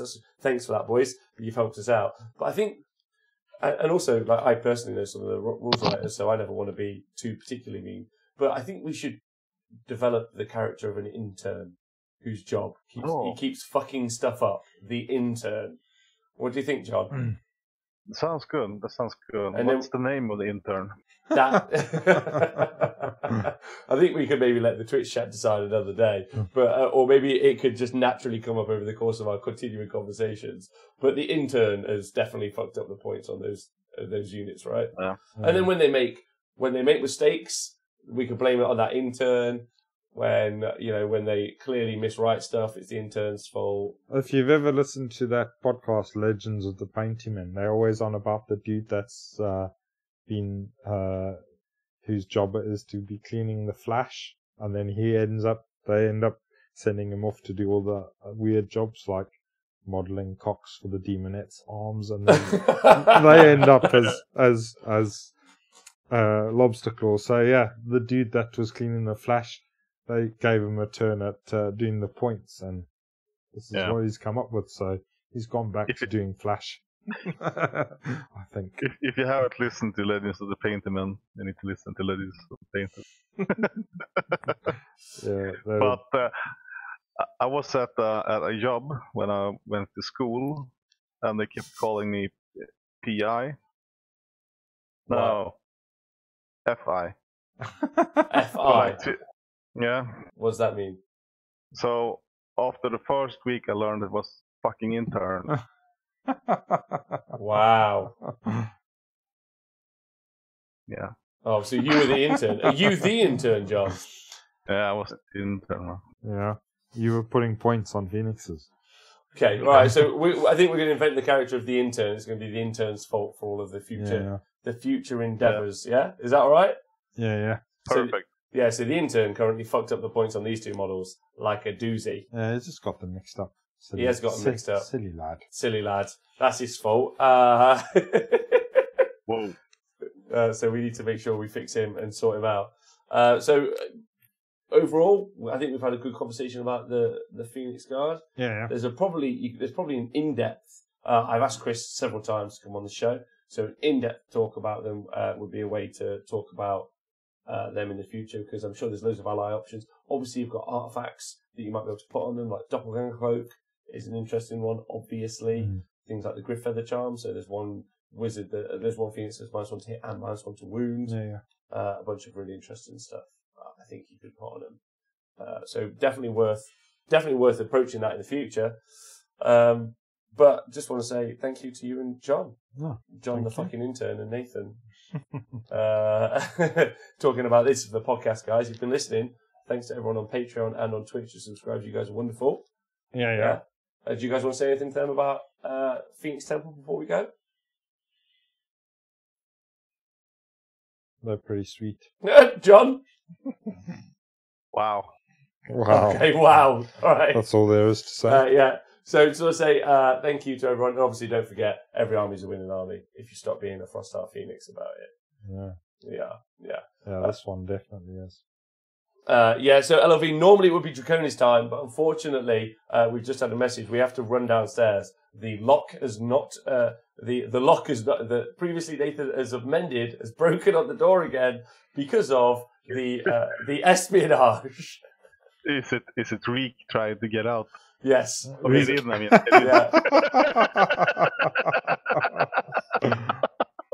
There's a situation occurring downstairs, and me and Nathan have to immediately go and deal with it. So, Order Draconis will be coming next week, along with some rundowns by me, John, and Nathan.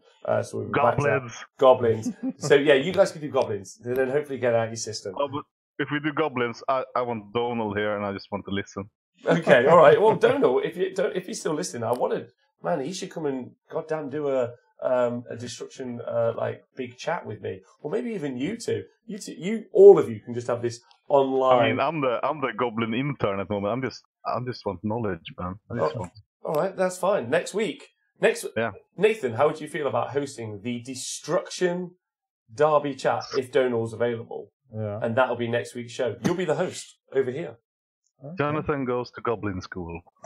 So next week, Donald Dino says I'd love to. So next Monday, hosted by Nathan, the Destruction Derby, 3 destruction rundowns. Yeah. We can talk rots until the cows come home. That's for sure. My Chaos Dwarf? My Chaos Dwarf cows.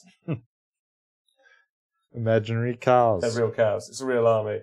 All right. Well, we'll be doing that in the future then. You guys have been wonderful. I'm sorry that we have to go fix the door. We'll be back next week. We're not live tomorrow because I have to do a club night for 12 hours because it's obviously Halloween. It's fucking me off, but that's fine. And then obviously we're back on Thursday talking about the Knights for 40k. Next week, you may see announced the launch of 2 day shows with a brand new Age of Sigmar show being launched every Friday, potentially. And then also another show on the Monday. So 2 more shows next week. But we're going downstairs to hold the door. You guys have been wonderful. We'll talk to you soon. Hope you have a great day. Jonathan, you've been great. Nathan, you've been great. Thanks, man. Thank you. You guys are great. We'll see